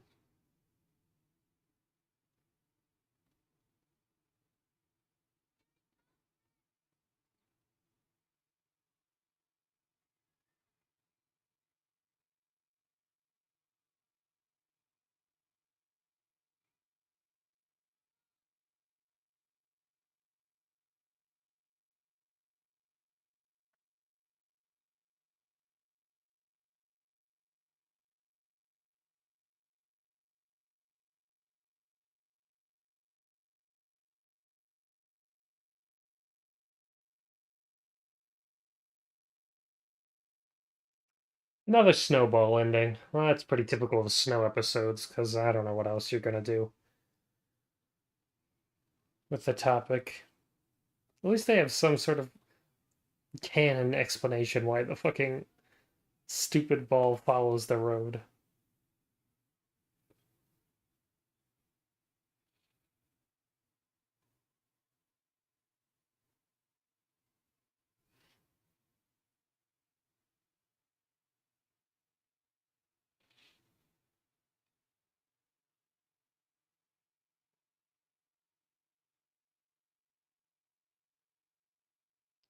I believe this episode is another episode, one where them solving the mystery is important.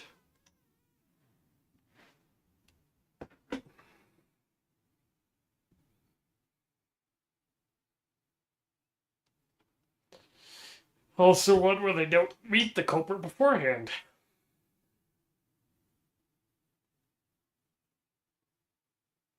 I suppose that's a reason to solve mysteries, find co-conspirators.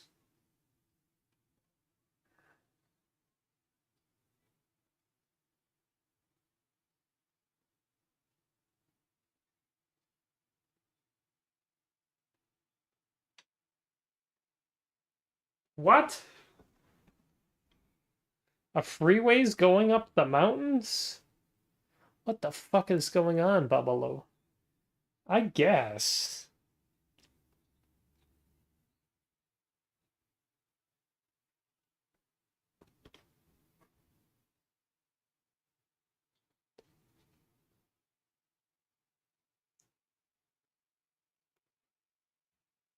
And that's the truth.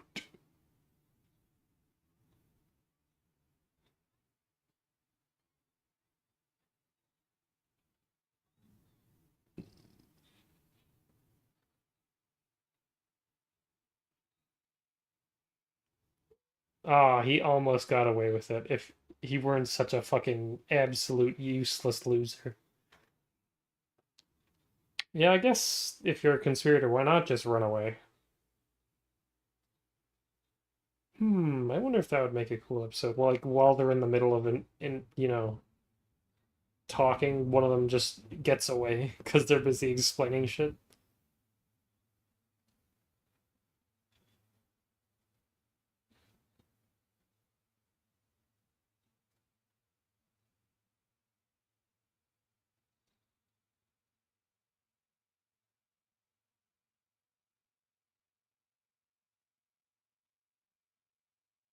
Ah, yes, the intro bit. Whatever.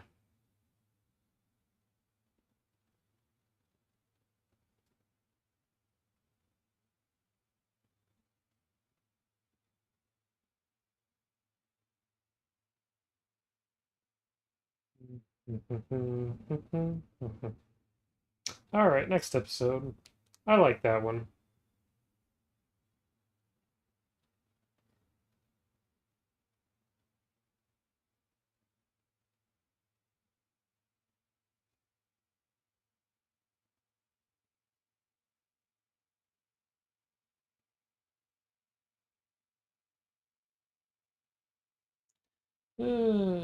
Distracted again.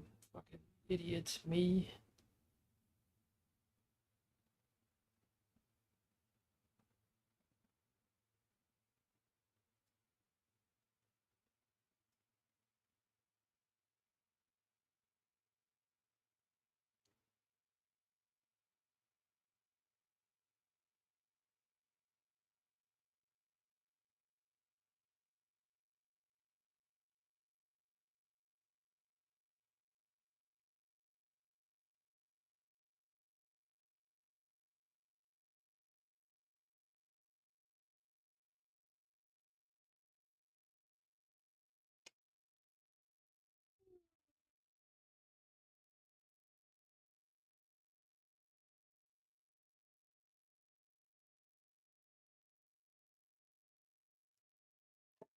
Okay. Ah, sorry, I had to look at something real quick. All right, next episode. What's the next episode? Headless Horseman of Halloween. Oh, just in time for Halloween. It is almost August. Wow. Another Scooby-Doo Dumb episode. So get ready to ignore this one too.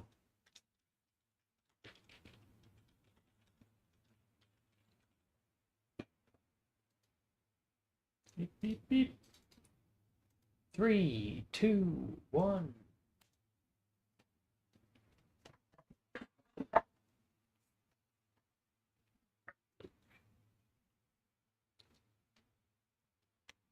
This episode has some interesting twists. I'll give it credit for that, but Scooby-Doo just make it so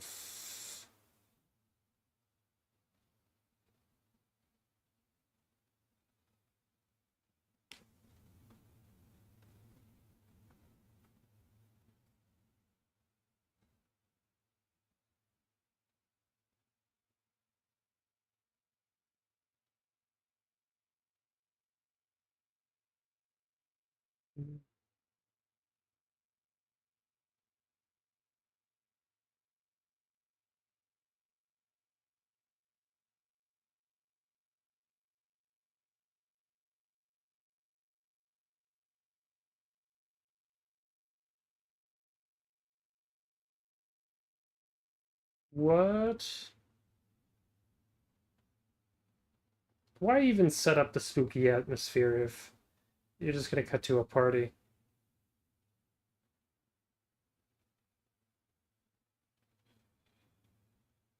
Sort of mood whiplash there.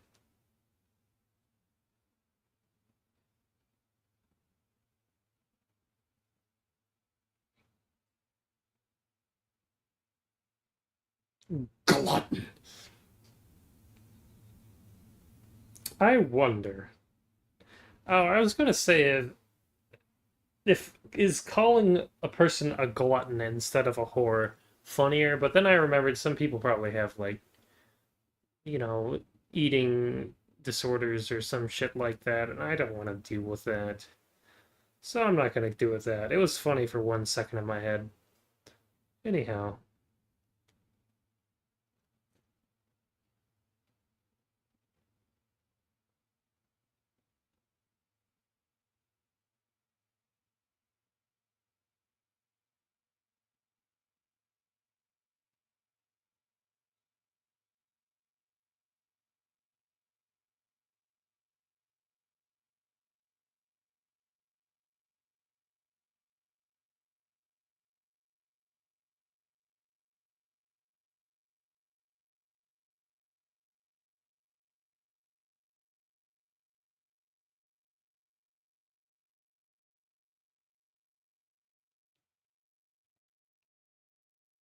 this is ominous music for an apple bobbing scene. I like all their little costumes, but I think they change out of them pretty soon. It's nice where it lasts.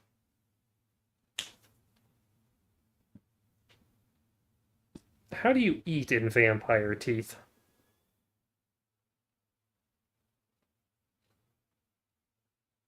Sorry, Dracula teeth.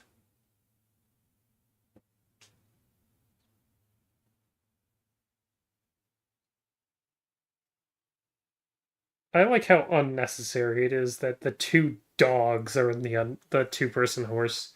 They already have 4 feet.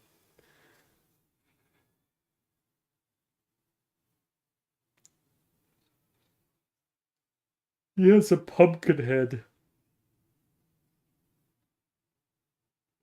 Doesn't seem very headless when they already have a pumpkin head. I guess it's not a real head, but that's just headist, really.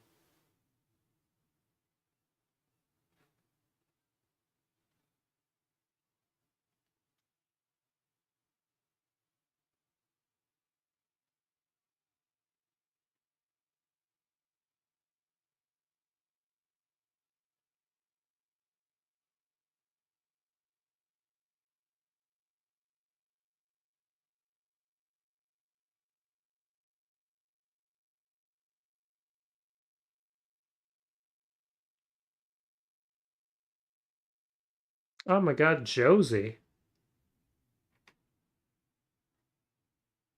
What's he up to?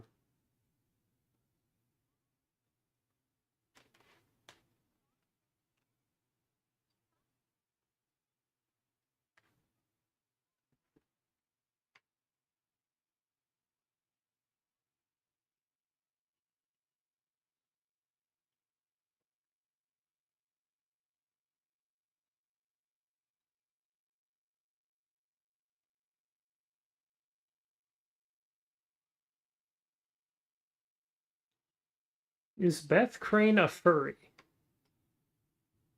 Yes. Next question.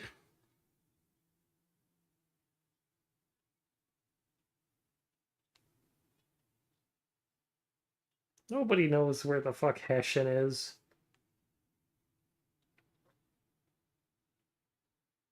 Hess, sorry. That makes sense. Central Germany? Alright, fine. It's hard to know stuff like that. It's like knowing the counties in a state or some shit. You're like, I don't know that.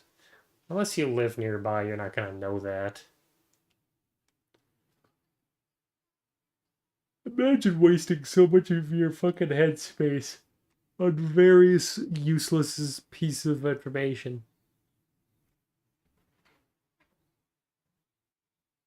Like, I'm probably never going to set foot near that place. Yeah, furry. Ichabod Crane canonically has a furry or a predecessor? What do you call the opposite of an ancestor? Successor. There we go. Successor.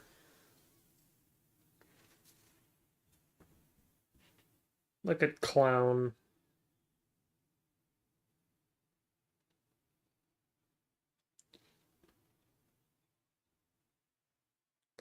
Why is Mrs. Crane not in the fucking costume?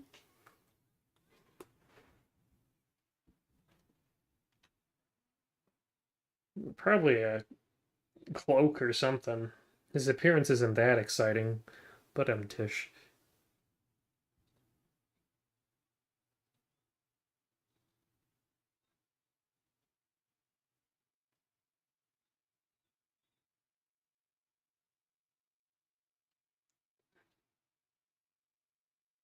You know, the far end of the hall?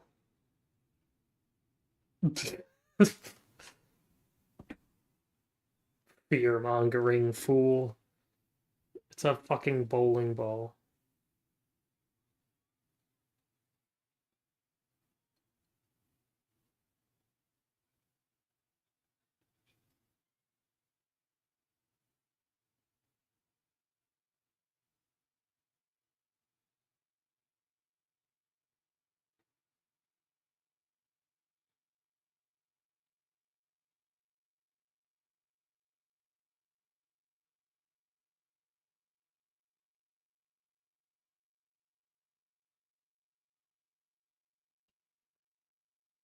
Yeah, we're back in Velma Shaggy Scooby territory. I don't think they've cut to Fred and Daphne once while these three are together. Velma's a real camera hog like that.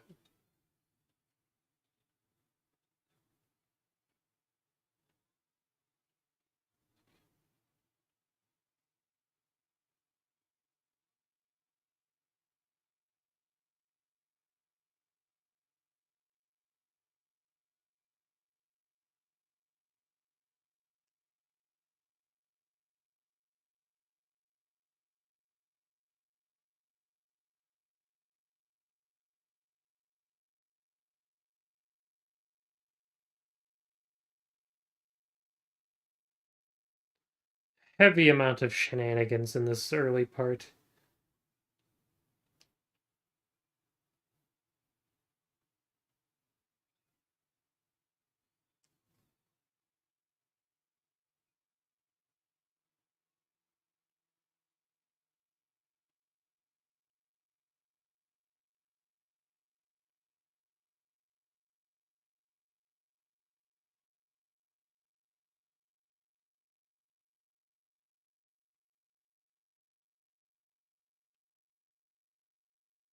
Oh, he's finally back. Only been forever. If you keep the people invested in the story, you can have large gaps like this, but they haven't really discovered anything. They've just been faffing around upstairs.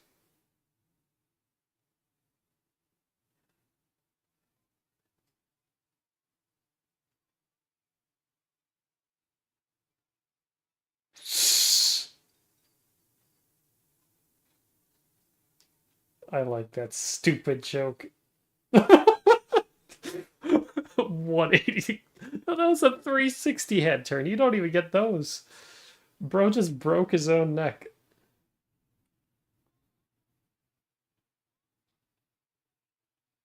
Why did Velma just ditch them?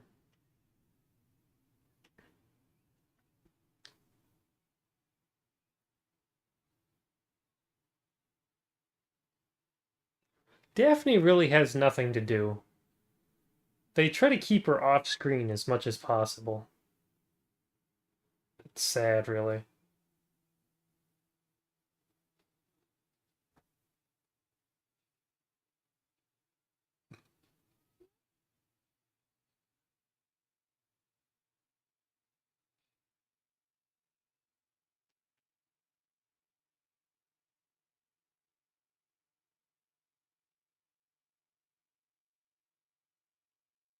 Midway twist. Oh my god. Hand in the wall. Yep, they're out of their outfits now. What is Beth's outfit?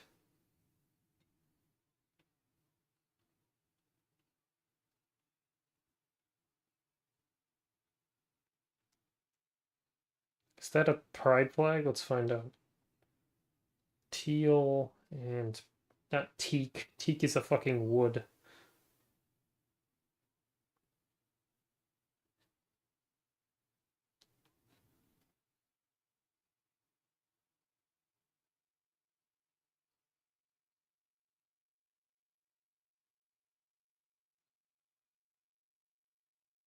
This isn't a fucking pride flag. This is like Google Sheets conditional formatting gradient. What the fuck?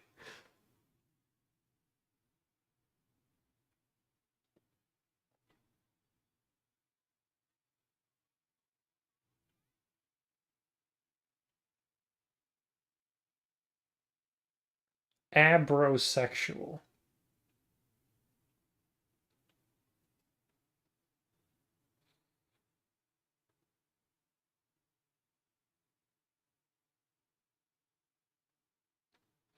Oh, it's just someone who can't fucking make up their mind. So me. Good for me.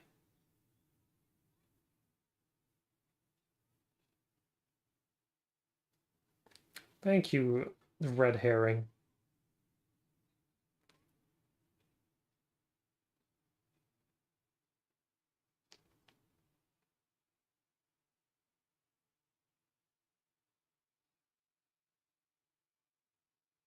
God, it's the same sound effect over and over. A madman's comedy routine.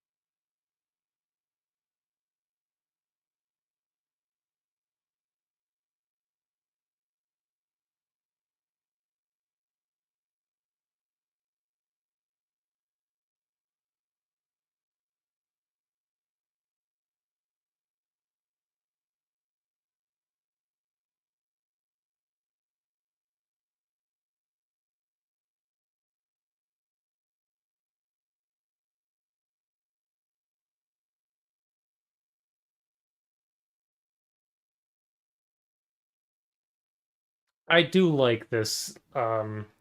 It's a bit obvious because if you're skeptical, you're like, oh, it's just him. It's just covered his face. It's a very silly, lazy mask. But you know what? It could still be somebody else. Masks do exist.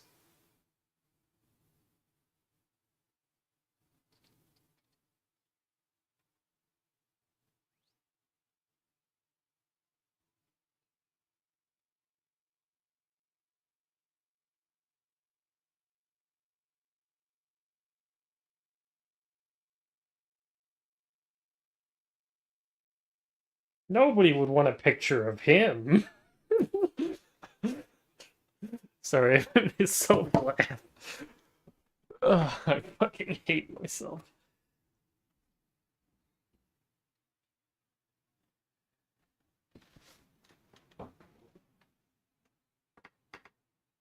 What sort of fucking rag is this?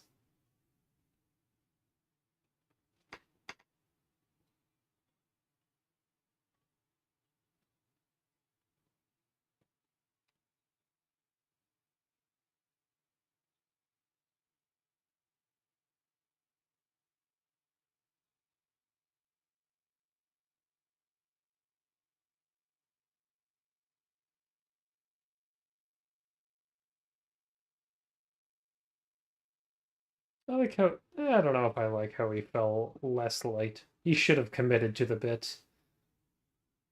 Coward Scooby-Doo, even though if him shrugging and doing the same thing is also funny. They drew him headless in that shot. What a fucker. Oh, it's Tarloff with a really high popped collar. That's great.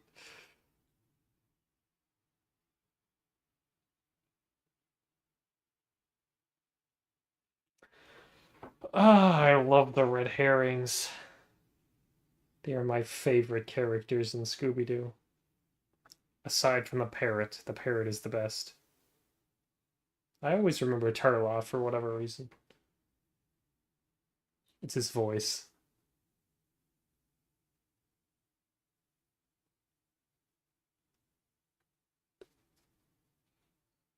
Freddy looked really happy in that split second there.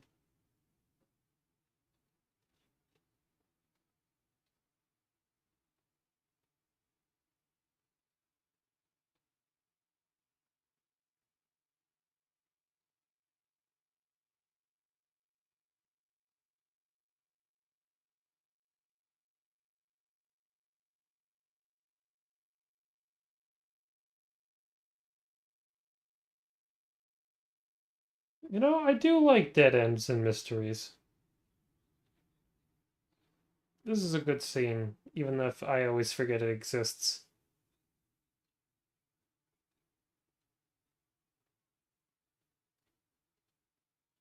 That just happened, Shaggy.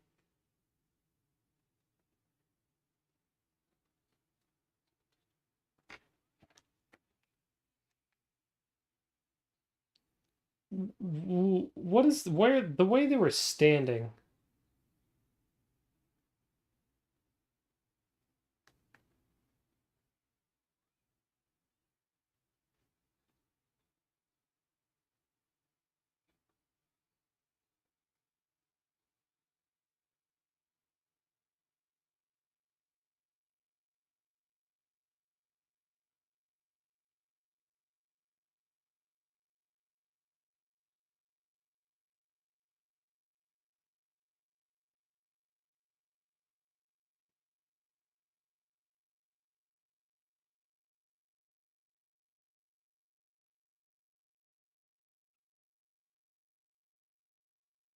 Wouldn't he be in a plane then?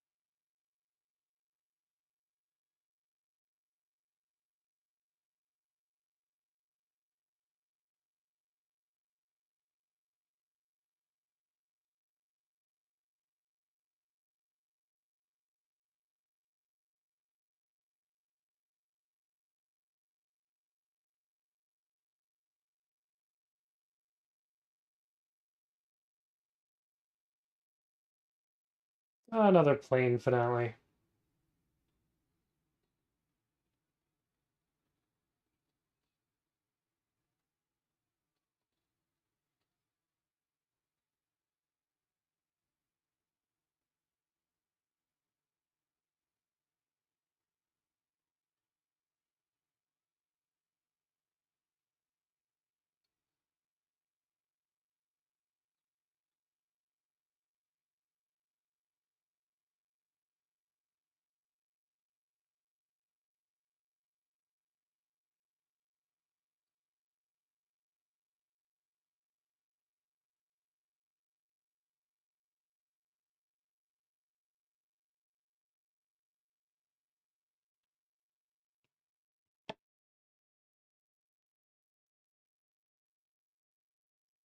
Well, it's appropriately kinetic.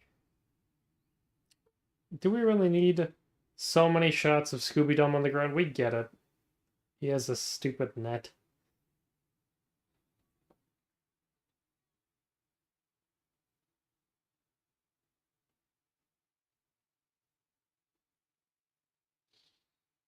How are they still flying?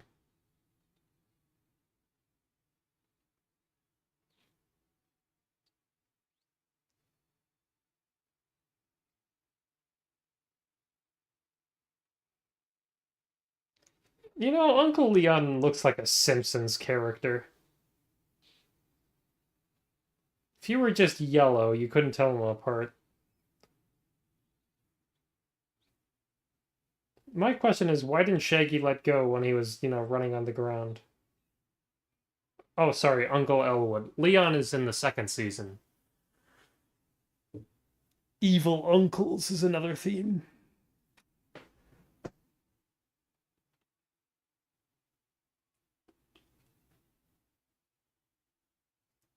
He's also kind of a scary looking motherfucker, too. I'd say this is one of my favorite episodes, even though Scooby-Doo is in it. And there's a giant section where nothing happened. Yeah, I guess you can't really have that many appearances from the Headless Horseman.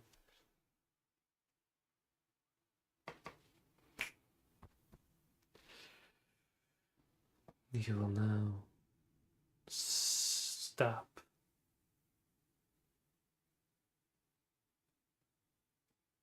Daphne has nothing to do or say in this entire episode. Eye candy. It's sad. She is my Blorbo.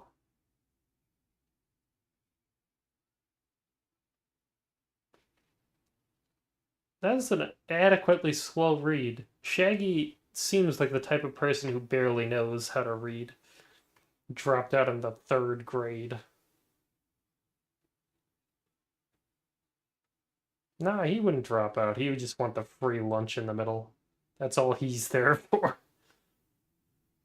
He doesn't care about anything before or after, but he does care about the fucking lunch.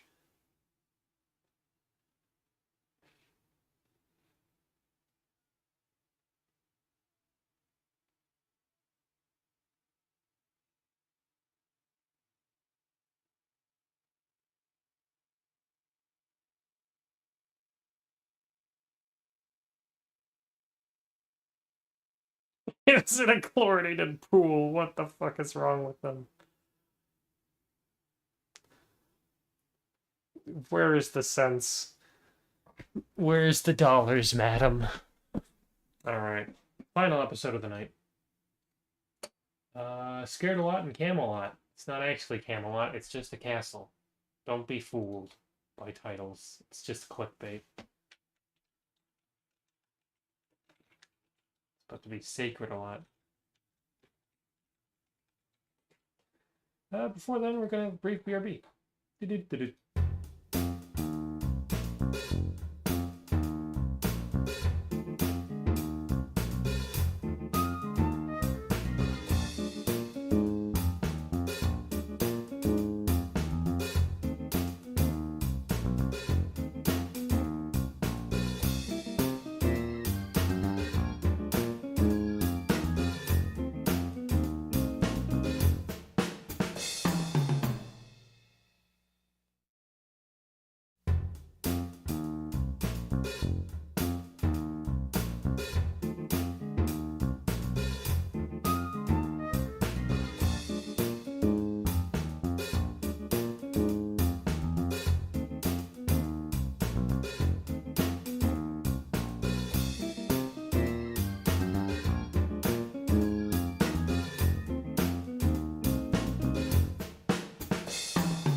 I'm back. I'm back. Let's get going. 3, 2, 1. Oh, sorry, restart that. My finger slipped. Alright, 3, 2, 1.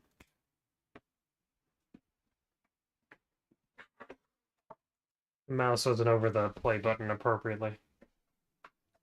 Anyhow, on this one, we're introduced to another Scooby or Shaggy uncle.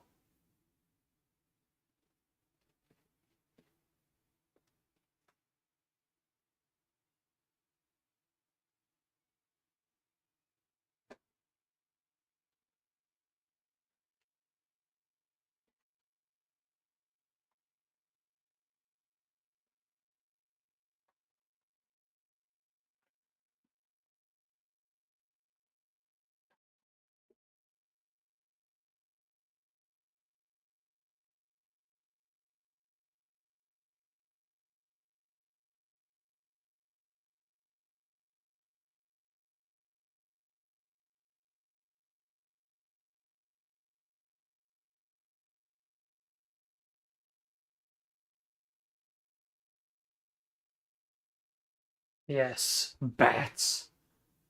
I adore bats. Oh my god, he's the sophisticated one with the monocle. It's not crazy Uncle Nat.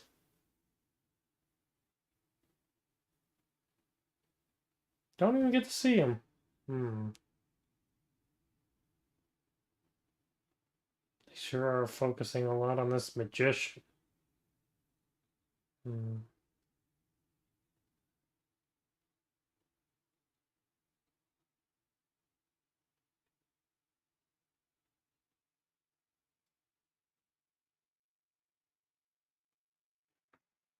Dinner.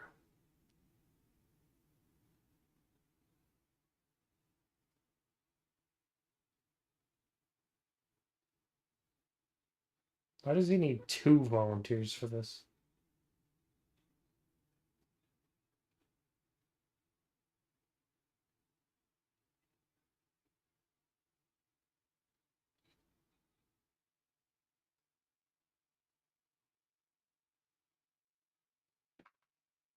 Daphne is the dumbest person alive.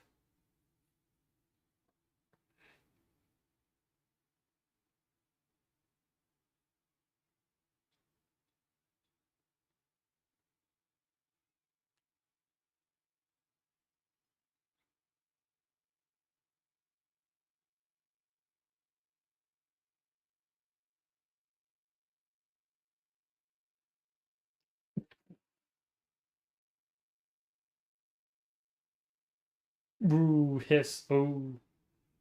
How did they not notice that they were fucking crouching? That was a person high box.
You can't pull that shit. That was the fucking in the intro to the old show.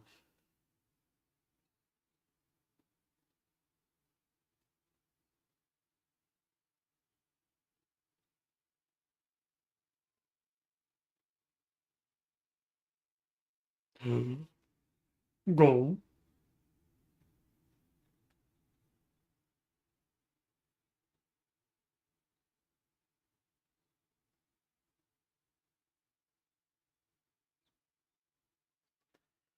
Alright, we get.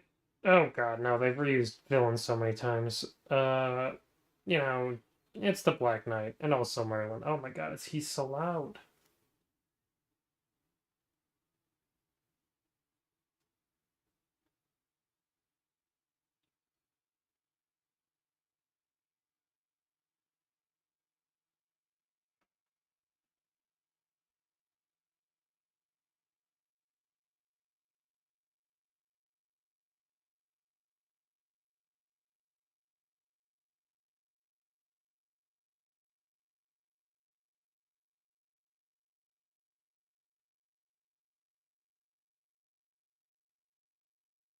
Oh no, not the fake alibi again. Fucking goddamn, they got him.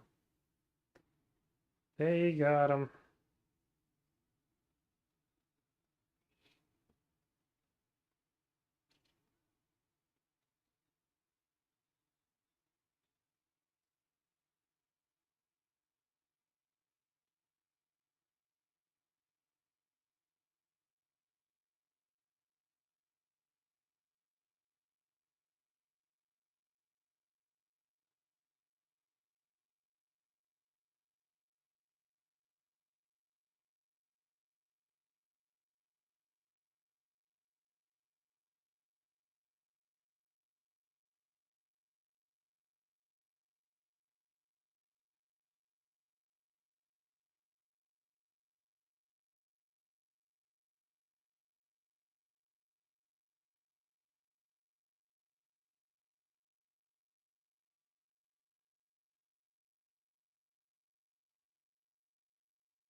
Alright.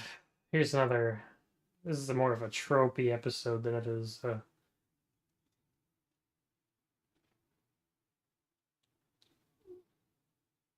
What even? Sorry, we haven't gotten to the trope yet.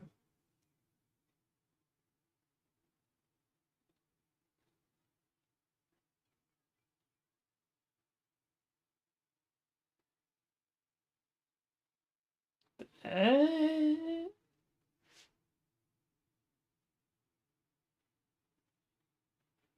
this is a fine redesign of the Black Knight. The other one looks kind of silly.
Ugh. If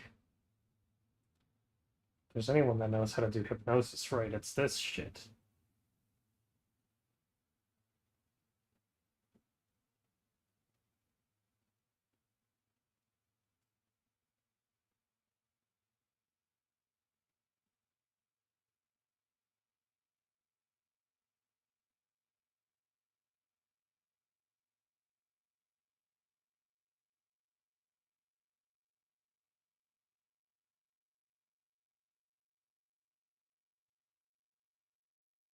How much purpose does the Black Knight even serve?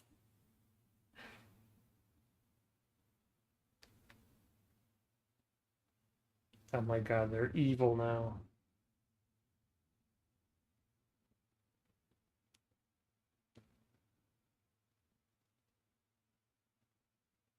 Okay, Merlin is appropriately.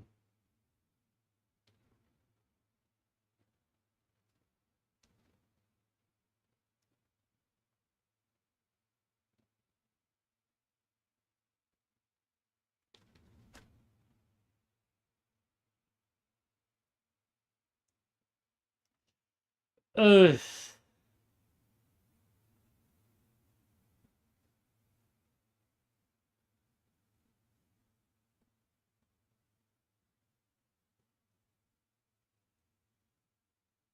This is what it's like at a new job.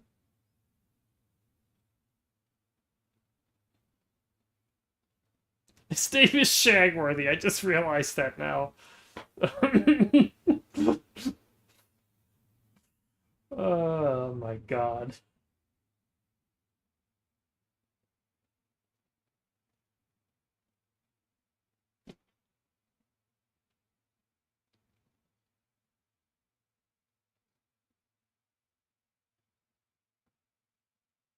Honestly, there is precedent for Daphne being paired up with Shaggy and Scooby in the Scooby and Scrappy, era.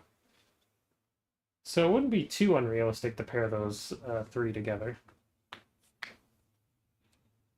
It's not like Daphne does much with Fred or Velma. They never cut to them. Like the only time I remember that it was in the original show. They were just off together in the museum. And they didn't even find anything. Something happened by them and they didn't even see it. Evil. I love their evil selves.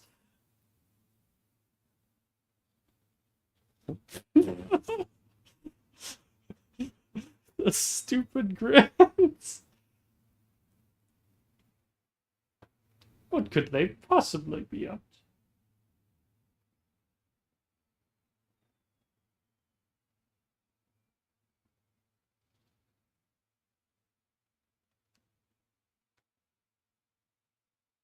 Oh my god, he has a one-liner.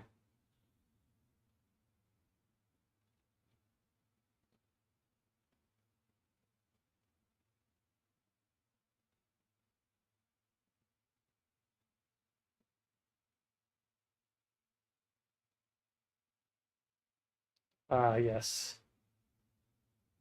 Mesmerism. God, a lot of lost shit. Nobody fucking cares about mesmerism anywhere.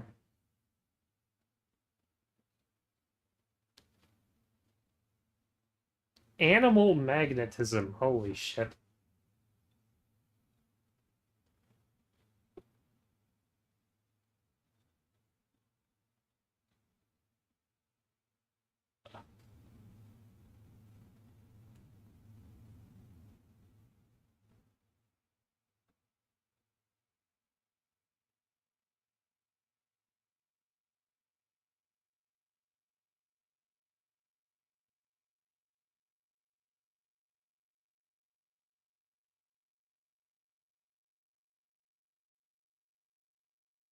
Yeah, no one's cared about mesmerism since the 60s. The 20s mainly, or the 1920s, damn, I forgot I have to make that clarification.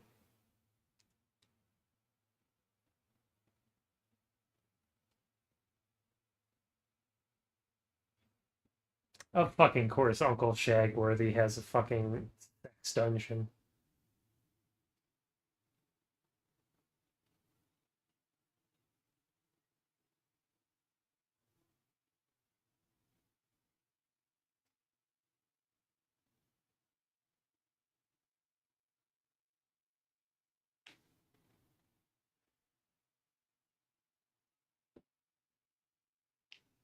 God, imagine being Casey Kasem having to voice somebody but slightly different.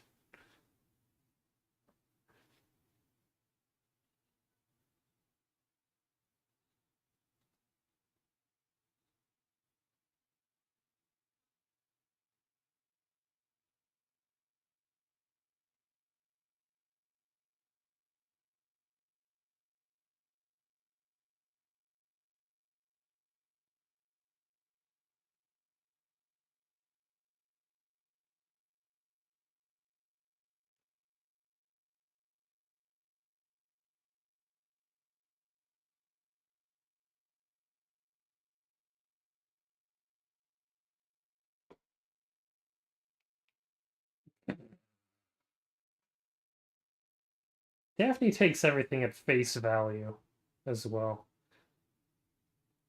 You could have Team Logical and Skeptical in Fred and Velma.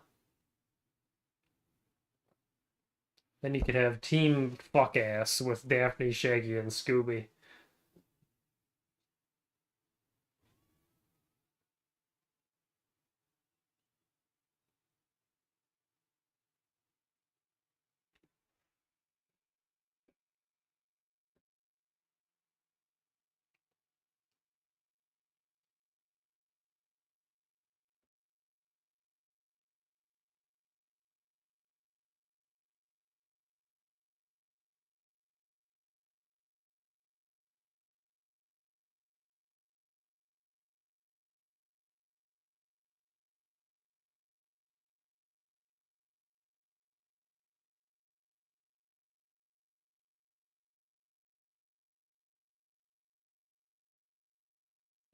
What is this?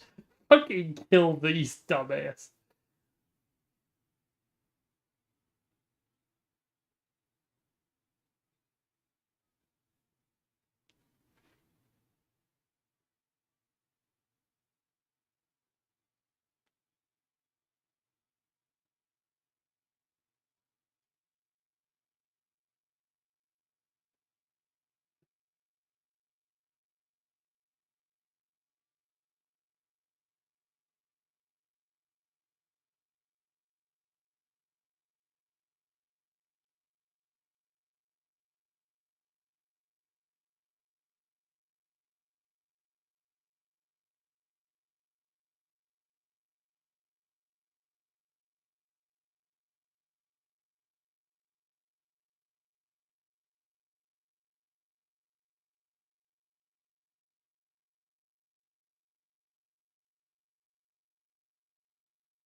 Fred is always ready with a shitty pun. Good for him.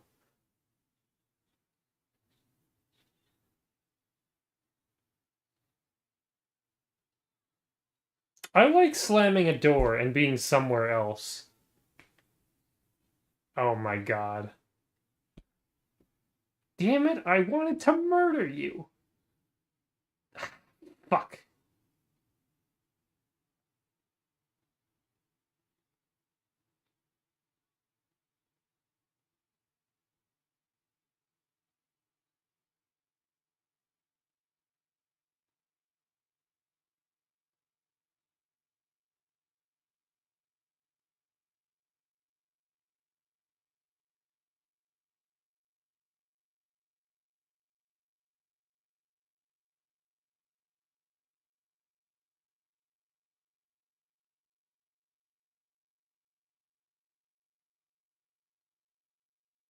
The rock just lands on their head.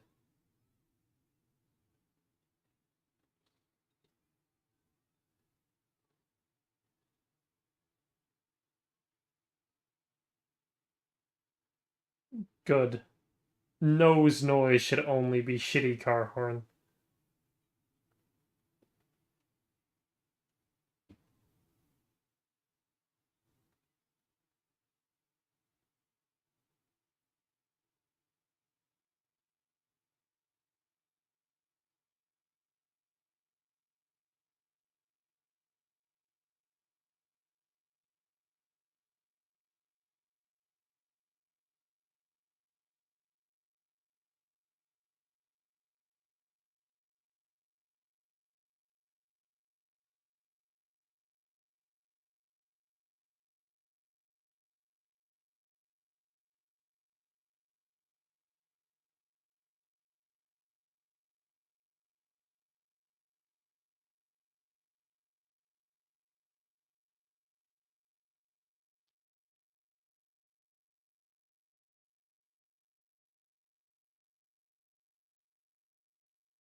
They give no fucks.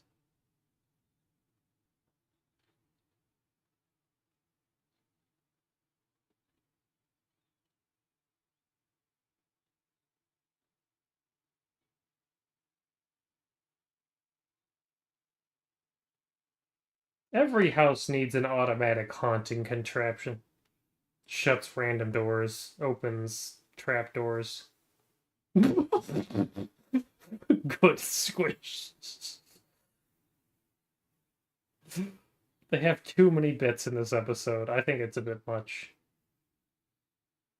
Nobody is scared of these clowns.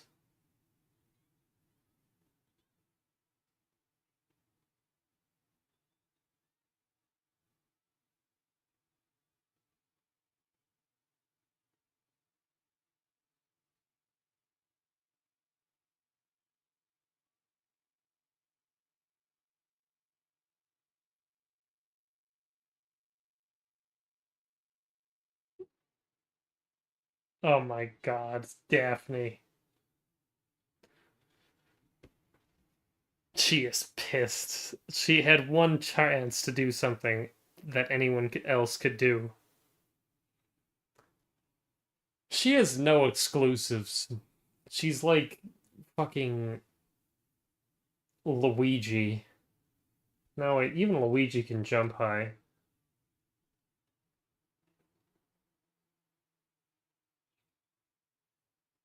She's like Daisy, basically. She's got nothing that other people don't do better.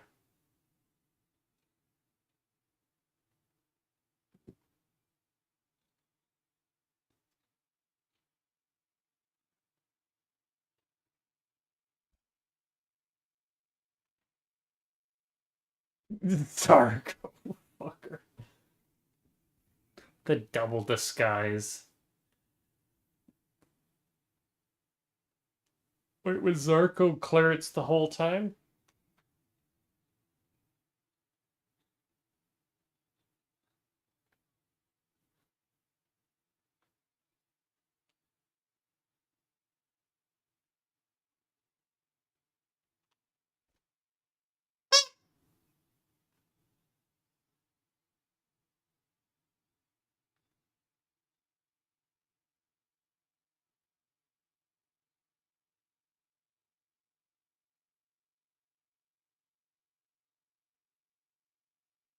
I guess they were doing some shady shit. I haven't been questioning the validity of the crimes lately. I really should. They tied him up in the basement. They broke in it. It's fine.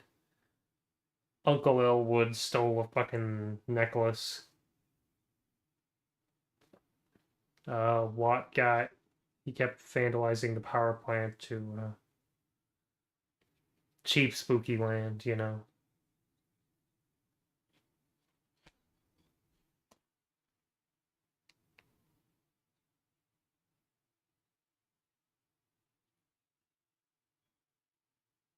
It doesn't even have a lid. It's psycho.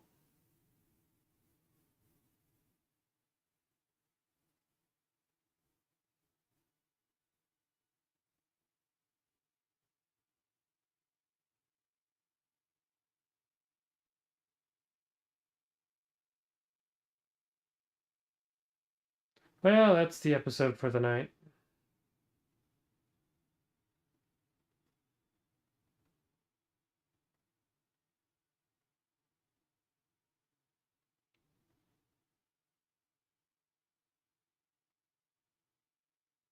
All right. Thanks for watching, everyone. Bye.